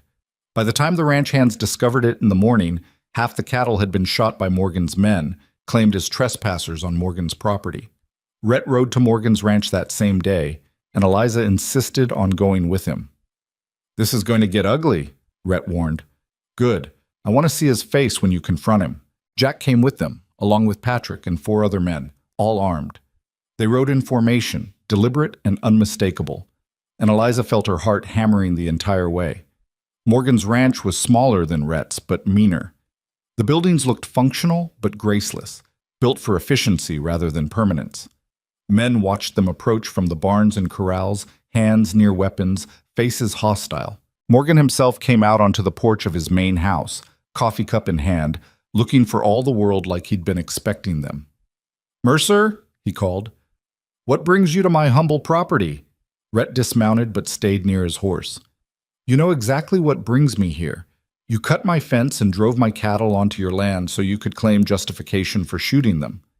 I shot trespassing cattle that were destroying my grazing land. That's well within my rights, after you drove them here yourself." Morgan's smile was cold. "That's quite an accusation. You have proof?" "We found the cut fence, fresh cuts, done with wire snips, not worn through." "Fences break, cattle wander? That's not my problem." Morgan took a sip of his coffee. "Although I'd be happy to discuss compensation. For the damage to my land, of course." Rhett's hand moved toward his gun, and Eliza saw Morgan's men tense in response. Jack put a hand on Rhett's shoulder, a silent warning. "This isn't over," Rhett said, his voice low and dangerous. "No," Morgan agreed. "It's not. But it could be. Sell me the water rights, Mercer. End this now, before more accidents happen." "Go to hell," Morgan's expression hardened. "Careful. You've got a pretty wife now. Accidents can happen to anyone." Eliza felt ice run down her spine. Rhett went absolutely still, the kind of stillness that comes before violence. "If you touch her," Rhett said quietly, "I will kill you. Not hire someone to do it, not arrange an accident. I will put a bullet in your head myself and answer for it in front of a judge if I have to." "Is that a threat?" "It's a promise." For a long moment the two men stared at each other, and Eliza held her breath, certain this was about to end in bloodshed. Then Morgan laughed, a harsh, ugly sound.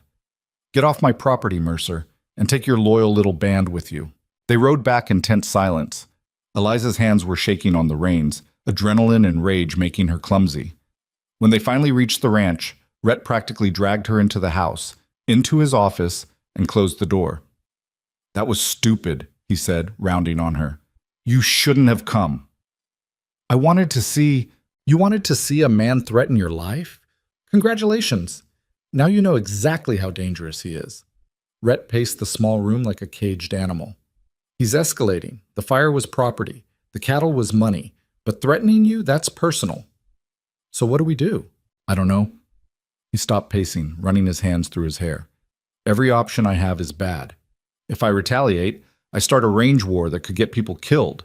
If I don't, he keeps pushing until I break or sell. And if I involve the law, they'll side with him because he's got more money and more connections than I do." Eliza watched him struggle with it, watched the frustration and fear and fury play across his face, and made a decision. "Then we beat him at his own game." Rhett looked at her. "What?" "He's using leverage. Threats, sabotage, pressure. So we find leverage of our own, something that makes him back off without us having to fire a single shot." "There is no leverage. The man's practically untouchable." "Nobody's untouchable." Eliza moved to the desk, where papers were still scattered from Rhett's earlier work. "You said he wants your land because his water is bad, but he's still running an operation. How?" "He buys water rights from smaller ranchers upstream, pays them a premium for access. So he's dependent on them. What happens if they stop selling to him?"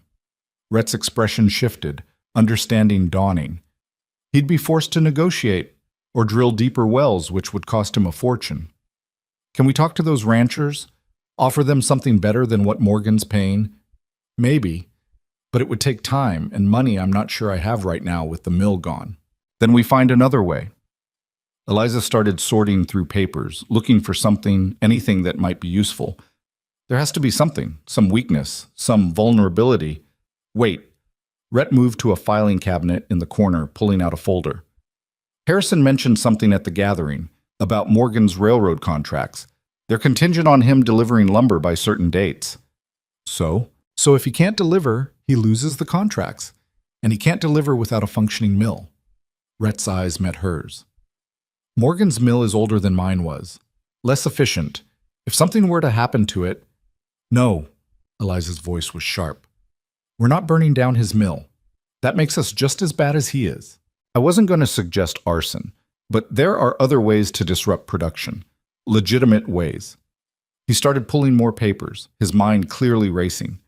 Labor disputes, equipment failures, timber supply issues. Any one of those could slow him down enough to jeopardize his contracts. Can you do that without it being traced back to you?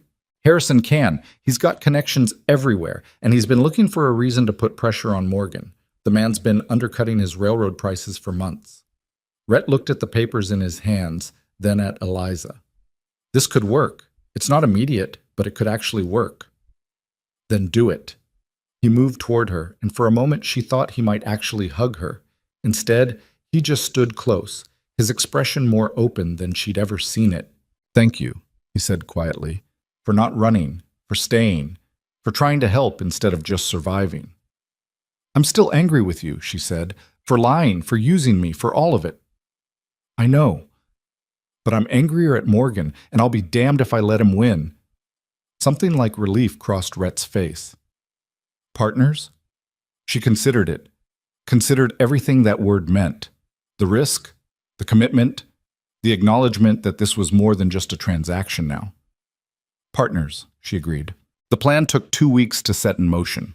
Rhett rode to Harrison's estate and spent 3 days in meetings that Eliza wasn't privy to. When he came back, he looked exhausted but cautiously optimistic. Harrison's in, he said. He's going to start pressuring Morgan's labor suppliers. Nothing illegal, just business leverage. Make it harder for Morgan to get the workers he needs to meet his contracts. Will it work? Maybe. Probably. Harrison's got more power than Morgan in some circles. Rhett sat heavily in the chair across from her. But it'll take time, weeks, maybe months, and Morgan's not going to just sit back and let it happen. So we prepare for retaliation. We prepare for war. Jack increased security even further. Every man on the ranch was armed at all times. Guards patrolled the property in shifts, day and night. Rhett had new locks installed on all the buildings and kept a rifle by the door of his bedroom. Eliza started carrying a pistol, a small revolver that Rhett taught her to use, making her practice until she could draw and fire in seconds. It felt strange at first, the weight of it in her pocket, the knowledge that she might actually have to use it. But she got used to it, the same way she'd gotten used to everything else in this new life. 2 weeks after Harrison started his campaign, Morgan struck back. It happened on a supply run. Patrick had taken 3 men to town for equipment they needed for the mill reconstruction. They were ambushed on the way back, 5 miles from the ranch. The attackers were masked, but their intent was clear. They wanted blood. Patrick took a bullet in the shoulder. One of the other men, a quiet worker named James, was killed outright. The remaining 2 fought back hard enough to drive the attackers off, but by the time they limped back to the ranch, Patrick was unconscious from blood loss, and James was wrapped in a blanket in the back of the wagon. Eliza was in the kitchen when she heard the shouting. She ran outside to find organized chaos, men carrying Patrick to the house, others standing around the wagon with James's body, faces hard with rage and grief. Rhett was already there, helping to get Patrick inside. "Get Rosa," he barked when he saw Eliza, "and send someone for the doctor." She ran to obey, her heart hammering. Rosa took one look at Patrick's wound and immediately took charge, barking orders for hot water, clean cloth, whiskey for the pain. The doctor was 2 hours away, and Patrick was bleeding badly. "Can you help?" Eliza asked Rosa desperately. "I can try, but I'm not a doctor." Rosa's hands were already working, tearing away Patrick's blood-soaked shirt. "Maria, get me the needle and thread from my sewing kit. Eliza, hold him down." What followed was the longest 2 hours of Eliza's life. Patrick drifted in and out of consciousness while Rosa worked to dig the bullet out and stitch the wound closed. He screamed when he was awake, thrashed when he wasn't, and Eliza held him down with strength she didn't know she had, whispering reassurances she didn't believe. By the time the doctor arrived, Rosa had done what she could. The doctor examined her work, nodded approvingly, and gave Patrick something for the pain that finally let him sleep. "He'll live," the doctor said. "Your housekeeper did good work. Another hour without treatment, and he might not have made it." Eliza found Rhett outside, standing over James's body with Jack and several other men. Their faces were grim, and she could see the calculations happening behind their eyes, weighing response against consequence, anger against strategy. "We bury him tomorrow," Rhett was saying, "and we send word to his family. They get his wages for the next 6 months, no questions asked." "And Morgan?" Jack's voice was hard. We can't prove it was him. Everyone knows it was him. Knowing and proving are different things. Rhett's jaw was tight. We retaliate now. We give him exactly what he wants. An excuse to come at us with everything he has. So we do nothing? James is dead. Patrick nearly joined him. And we're supposed to just accept it? No, we're supposed to be smart. Rhett turned to face his men. Harrison's pressure is working. I got word yesterday that Morgan's missing his contract deadlines. He's starting to hurt financially. If we're patient, if we hold steady, we can break him without losing anyone else. And if he strikes again before that happens, then we make sure we're ready to hit back so hard he doesn't get up. The men dispersed slowly, unsatisfied but willing to follow Rhett's lead. Eliza approached him once they were alone. "Are you all right?" she asked. "No." He didn't pretend otherwise. "A man died today because of me. Because I won't sell land to a bastard who thinks he can take whatever he wants." "A man died because Morgan sent people to kill him. That's not your fault, isn't it?" Rhett's eyes were haunted. "I chose this fight. I could have sold, could have walked away, could have avoided all of this." "And then what? Let Morgan win? Let him think he can terrorize people into submission?" Eliza stepped closer. "You're fighting for something that matters. For your land, your livelihood, your people. That's not wrong." "It is if it gets more of them killed." She didn't have an answer to that, just stood with him in the fading light, surrounded by the evidence of how far Morgan was willing to go, and felt the weight of what they were up against settle even heavier on her shoulders.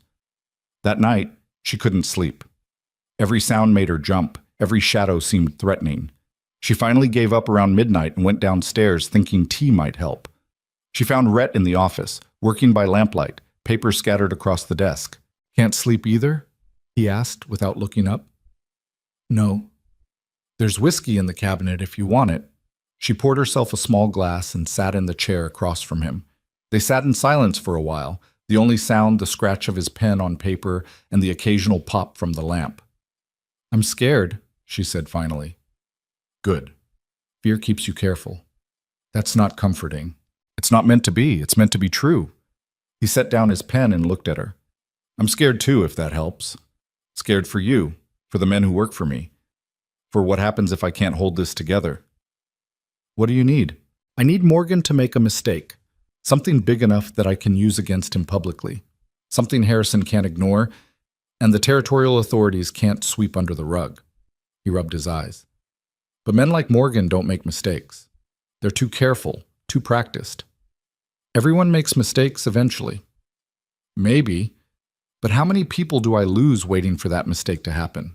Eliza had no answer, just sipped her whiskey and watched him work, and tried not to think about the fact that she'd gone from fighting to keep her father's 40 acres to fighting to defend an empire she still barely understood. But somewhere in the past months, this place had become hers. These people had become hers. And Rhett, complicated, damaged, infuriating Rhett, had become something she wasn't ready to name but couldn't deny. She was in this now. Not for 6 months, not for money, but because walking away would feel like abandoning something worth fighting for. The question was whether they'd survive long enough for that fight to matter. Morgan's mistake came 3 weeks later, and it was spectacular. He got greedy. Harrison sent word on a cold November morning that Morgan had been caught bribing a territorial land surveyor to falsify boundary reports, trying to claim an additional 200 acres that legally belonged to a widow named Mrs. Chen, who'd been too scared to fight him. The surveyor, facing prison time, had confessed everything in exchange for leniency, and the documentation was irrefutable. Rhett read Harrison's letter twice, then handed it to Eliza without a word. "This is it," she said, scanning the details. "This is what you needed. It's what we all needed." Rhett was already moving toward the door. "Jack, get the men ready. We're riding to the marshal's office." Within an hour, they had a group assembled. Rhett, Jack, Patrick, with his arm still in a sling, and 6 other men who'd been with the ranch long enough to be trusted completely. Eliza watched them prepare to leave, checking weapons and supplies, and made a decision. "I'm coming with you," she said. Rhett turned to her, his expression immediately resistant. "Eliza, don't! I've earned the right to see this through." She met his eyes steadily. "And you said it yourself. We're partners. That means I don't sit home while you finish the fight." He looked like he wanted to argue, but Patrick spoke up first. "She's right, boss. And honestly, having her there makes a statement. Shows Morgan he didn't just fail, he failed in front of the woman he threatened. Rhett's jaw worked, but he nodded. Fine, but you stay close to me. No exceptions. The ride to the territorial marshal's office took most of the day. The office was located in a town called Ridgeway, bigger than Cedar Bluff, but still rough around the edges. The kind of place where justice was negotiable depending on who had more money or influence. The marshal himself was a heavy-set man named Burton, who looked perpetually tired, like enforcing law in this territory was slowly grinding him down. "Mercer," he said when they walked in, "I wondered when you'd show up. Harrison already sent me the surveyor's confession." "And?" Rhett's voice was controlled, but Eliza could hear the tension underneath. "And it's damning. Morgan's looking at fraud charges, possibly more depending on what else we find once we start digging." Burton leaned back in his chair. "Problem is, arresting a man like Morgan isn't simple. He's got friends, resources, lawyers. This is going to be a fight. Then we fight." Rhett set Harrison's letter on the desk. "But we do it now, before he has time to cover his tracks or intimidate more witnesses." Burton studied the letter, then looked at the group of armed men standing in his office. "You planning on starting a range war if I say no?" "I'm planning on getting justice for a dead man and everyone else Morgan's hurt." Rhett's voice was hard. "You can either help with that, or you can explain to the territorial governor why you let a criminal operate freely because it was too much trouble to arrest him." "You threatening me, Mercer?" "I'm giving you an opportunity to do your job. What you do with it is up to you." Burton was quiet for a long moment, then sighed. "All right, I'll issue a warrant, but I'm going to need you and your men to back me up when I serve it. Morgan won't come quietly." "We'll be there." They rode to Morgan's ranch at sunset, a group of 15 men including the marshal and 2 deputies. Eliza's heart was hammering the entire way, the pistol in her pocket feeling both too heavy and not heavy enough. This could go wrong in a dozen different ways, and all of them ended in blood. Morgan's men saw them coming and formed a defensive line in front of the main house. Morgan himself emerged onto the porch, and even from a distance, Eliza could see the calculation in his eyes. "Marshal," he called, "what brings you to my property with such an impressive escort?" "You know why I'm here, Morgan." Burton held up the warrant. "You're under arrest for fraud, bribery, and conspiracy. You can come peacefully, or we can do this the hard way." "That's quite an accusation. Based on what evidence?" "Based on a signed confession from the surveyor you bribed. Based on falsified documents with your handwriting on them. Based on testimony from Mrs. Chen and 3 other landowners you tried to cheat." Burton's voice was steady. "You're done, Morgan. The only question is whether anyone else gets hurt when we take you in." Morgan's hand drifted toward the gun at his hip, and Eliza saw every man on both sides tense. This was the moment, the point where pride and desperation could turn this into a massacre. "You touch that gun," Rhett said quietly, "and my men will cut you down before it clears the holster. Is your pride worth dying for?" For a long moment, nobody moved. Then Morgan looked past Burton, past the deputies, and his eyes found Eliza. Something ugly twisted in his expression. "You think you've won," he said. "You think marrying some desperate girl and playing house makes you legitimate. But everyone knows the truth, Mercer. You're just as much a fraud as you claim I am." "Maybe," Rhett said, "but I'm a fraud with a legal wife, a working ranch, and enough friends to see justice done. What do you have?" Morgan's face went purple with rage. His hand actually started to move toward his gun, and Eliza's fingers found the pistol in her pocket, her body acting on instinct and training. But before anyone could draw, one of Morgan's own men stepped forward. "Boss," the man said quietly, "it's over. Let it go." The betrayal on Morgan's face was almost painful to watch. He looked at his man, then at the warrant in Burton's hand, then at the overwhelming force arrayed against him. Slowly, his hand moved away from his gun. "This isn't finished," he said. "Yeah," Rhett replied, "it is." Burton and his deputies moved forward to take Morgan into custody. His men stood down, some looking relieved, others angry, but unwilling to die for a boss who'd just been proven a criminal. As they led Morgan away in chains, he looked back at Rhett one last time. "Everything you built is on sand, Mercer. Someday it'll all come down." "Maybe, but not today." They watched Burton's group ride away with their prisoner, and Eliza felt something unknot in her chest that she hadn't realized was there. It wasn't over. There would be trials, legal battles, probably more trouble down the road, but Morgan was contained. The immediate threat was neutralized. "We should go," Jack said quietly, before his men changed their minds about letting us leave peacefully. The ride back to the ranch was quieter than the ride out. Men who'd been wound tight with tension for weeks were finally allowing themselves to relax, talking in low voices about what would happen next, how long Morgan would be in jail, whether his operation would collapse without him. Eliza rode beside Rhett in silence, watching the sun disappear behind the mountains and turn the sky into layers of purple and gold.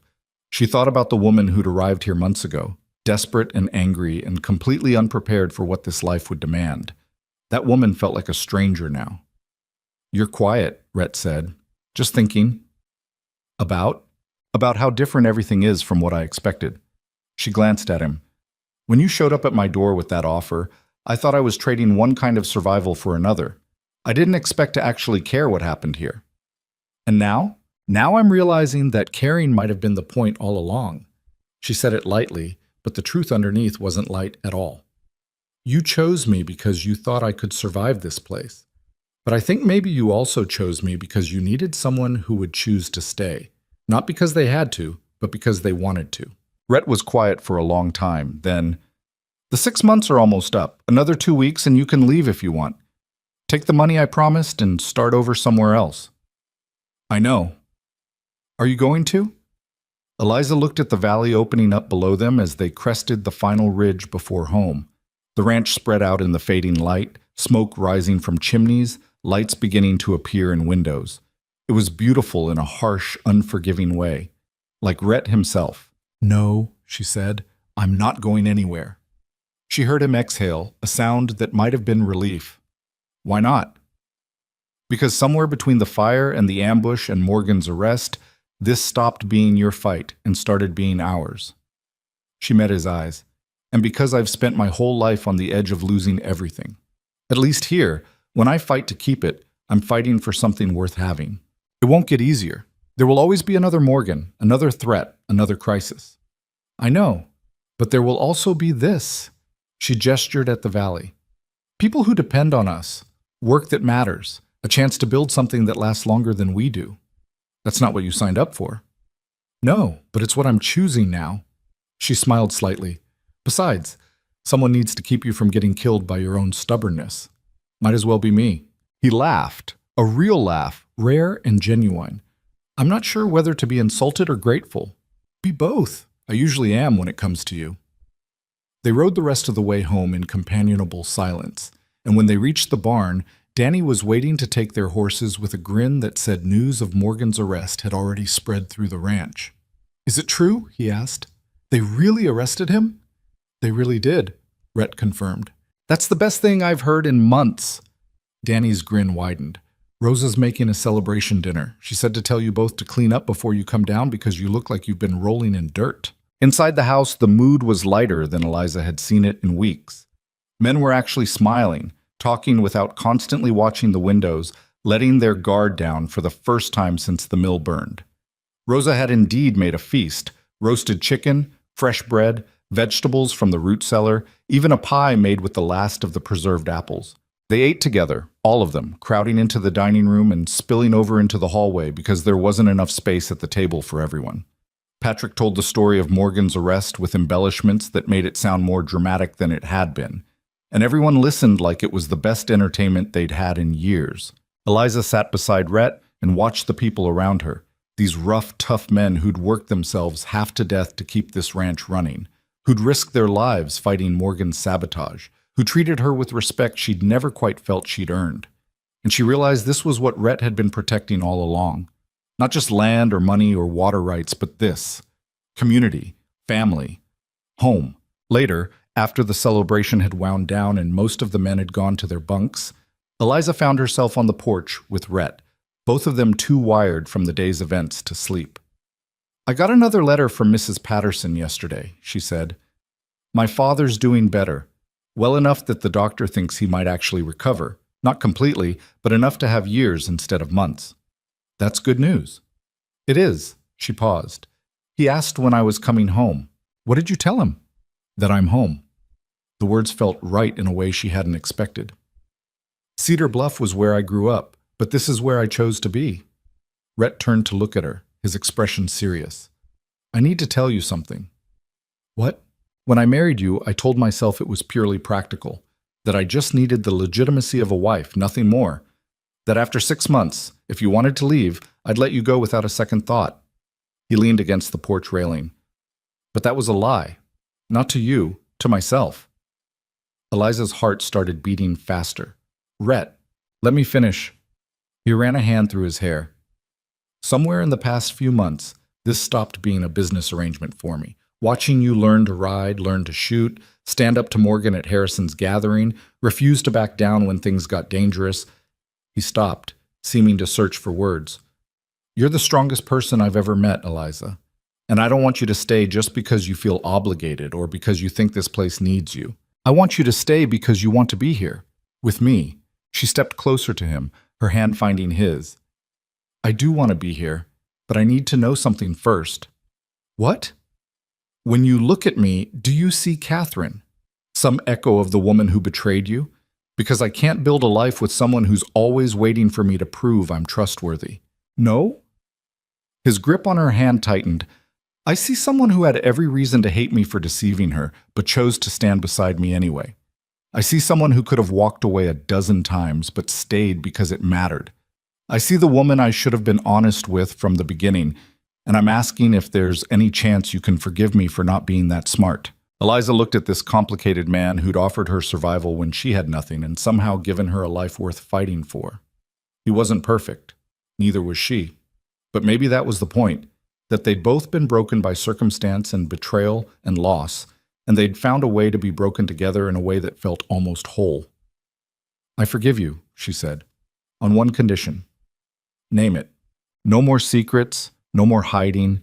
If we're doing this, really doing this, then we do it honestly, even when it's hard. Especially when it's hard, he agreed. He pulled her closer, and she let him, her body fitting against his in a way that felt natural despite months of careful distance. When he kissed her, it wasn't the desperate passion of romance novels or the cold transaction of their wedding day. It was something quieter, more real, a promise that they were choosing this, choosing each other with eyes wide open to all the complications that choice entailed. So, he said when they finally pulled apart, does this mean you're staying? It means I'm staying, she confirmed. But I have conditions. Of course you do. I want to be involved in the ranch decisions. Really involved, not just consulted when you feel like it. Done. And I want to bring my father here when he's well enough to travel. He can't work the farm anymore, but he shouldn't have to die alone either. The house has plenty of room. He's welcome. And I want to start a school for the workers' children and any other families in the area who need it. Rosa's been teaching Maria to read, but she needs help, and there are at least 6 other children on this ranch who deserve an education. Rhett smiled.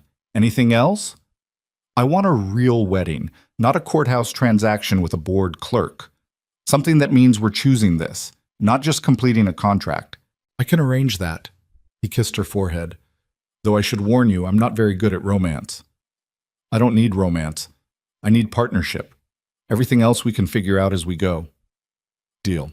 They stood on the porch together, watching the stars come out over the valley, and Eliza felt something settle in her chest that she eventually recognized as peace, not the absence of struggle. There would always be struggles out here, always be challenges and threats and things that needed fighting for. But the certainty that whatever came next, she wouldn't face it alone. The wedding happened 6 weeks later, on a clear December day when the mountains were white with fresh snow and the valley was quiet under winter's grip. Not a courthouse affair this time, but a real ceremony in the ranch's main hall with everyone who worked there in attendance, plus Harrison and his wife, Mrs. Chen and her family, and even Burton the marshal, who'd apparently developed a grudging respect for Rhett after Morgan's arrest. Eliza's father made the journey from Cedar Bluff, thin and still weak, but alive in a way the doctors had said was impossible. He walked her down the makeshift aisle, his hand trembling on her arm, and when he handed her to Rhett, there were tears in his eyes that had nothing to do with sorrow. You take care of my girl, he told Rhett. I will. And she'll take care of me right back. Thomas laughed. Yeah, I figured that part out already. The ceremony itself was simple. No flowery speeches or grand declarations, just honest promises made in front of people who mattered. Rosa cried. Maria played a fiddle that was only slightly out of tune. Patrick gave a toast that was equal parts heartfelt and inappropriate, making everyone laugh. And when Rhett kissed his bride for the second time, the first time really, as a real husband and not just a legal one, Eliza felt the last piece of her old life fall away. She wasn't the desperate girl from Cedar Bluff anymore.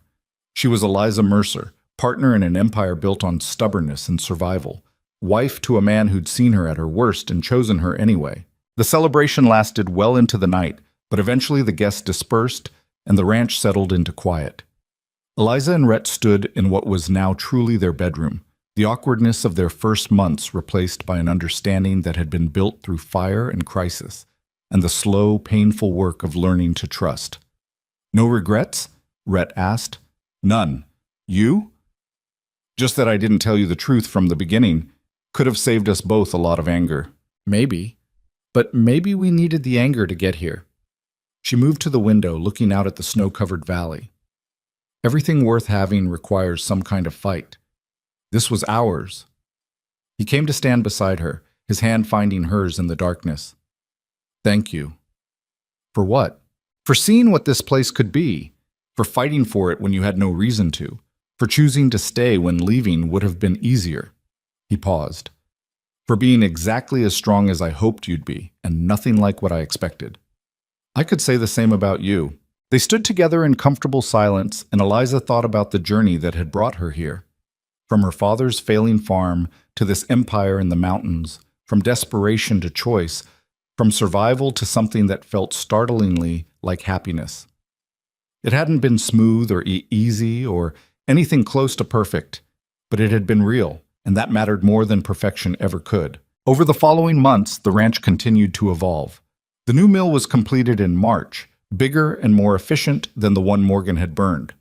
The school opened in April with 6 students and Eliza as the primary teacher, though she recruited Thomas to help with mathematics and Rosa to teach sewing and practical skills.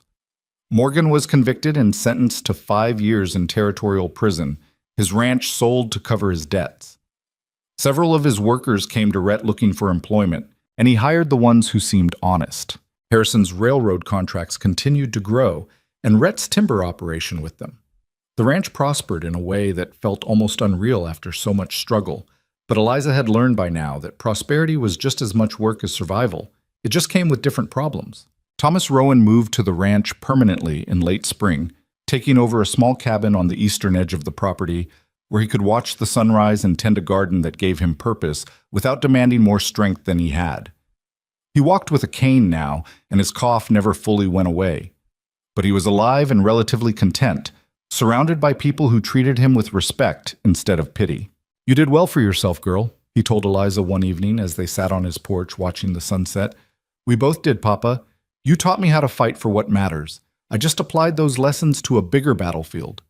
Your mother would be proud. I know I am. By summer, the ranch had expanded again, not through conquest or acquisition, but through careful partnerships with smaller operations that needed support and were willing to collaborate rather than compete. Eliza found she had a gift for negotiation, for finding solutions that benefited everyone involved instead of just demanding surrender. You're better at this than I am, Rhett admitted one night after she'd successfully brokered a deal that had been stalled for weeks. I'm better at talking to people. You're better at intimidating them into compliance. She grinned. Between the two of us, we're almost competent. Almost. Let's not get cocky. The following spring brought news that changed everything again, though this time in a way that felt like possibility rather than threat. Eliza was pregnant. She told Rhett on a morning when the valley was green with new growth and the air smelled like rain and pine. He stared at her for a long moment, his expression cycling through shock, fear, and finally settling on something that looked like wonder. You're sure? He asked. The doctor's sure. I'm sure. Rosa's sure, and she's been sure for 3 weeks before I was willing to believe it. We're having a baby. We're having a baby, she confirmed. He pulled her into his arms, and she felt him shaking slightly. I have no idea how to be a father. Good thing you've got 9 months to figure it out, and I have no idea how to be a mother, so we'll be incompetent together. Our specialty. The baby came in December. a daughter with Rhett's dark hair and Eliza's stubborn chin, born during a snowstorm that isolated the ranch for 3 days. Rosa and the doctor delivered her while Rhett paced holes in the floor downstairs, and when Eliza finally held her daughter for the first time, she understood in a way she never had before what it meant to build something that would outlast her. They named her Catherine Rose. Rose for Rosa, who'd helped bring her into the world, and Catherine because Rhett insisted on reclaiming that name from his past and giving it new meaning. Eliza agreed because she understood that sometimes you had to take the things that hurt you and transform them into something worth keeping. The ranch continued to grow. The daughter grew with it, learning to walk in the shadow of mountains, learning to ride before she could write her name, learning from both parents that strength came in many forms, and survival was a skill worth mastering. And through it all, Eliza and Rhett built something that neither of them could have built alone.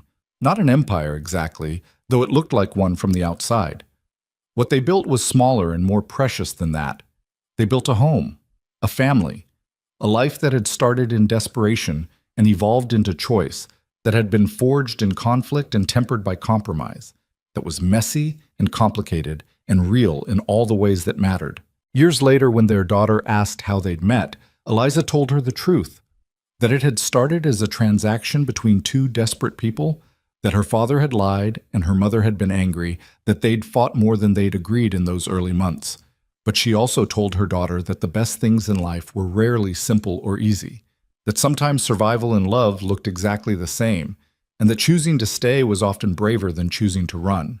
The world will try to make you choose between strength and kindness, Eliza told her, between protecting yourself and trusting others, between survival and happiness. But those aren't real choices. You can be all of those things at once. You just have to be willing to fight for it. Like you and Papa did? Exactly like that. And standing on the porch of the house they'd defended and expanded and filled with life, watching her daughter chase chickens across the yard while Rhett argued with Jack about timber contracts and Thomas dozed in the sun, Eliza realized that the desperate girl who'd married a stranger to save her father's farm had gotten exactly what she'd asked for, even if it looked nothing like what she'd expected. She'd asked for survival. What she'd received was a life worth living, built not on certainty or comfort, but on the stubborn refusal to give up when things got hard, on the willingness to trust even after betrayal, on the understanding that the strongest foundations were the ones built through struggle. It wasn't a fairy tale. It was better than that. It was real.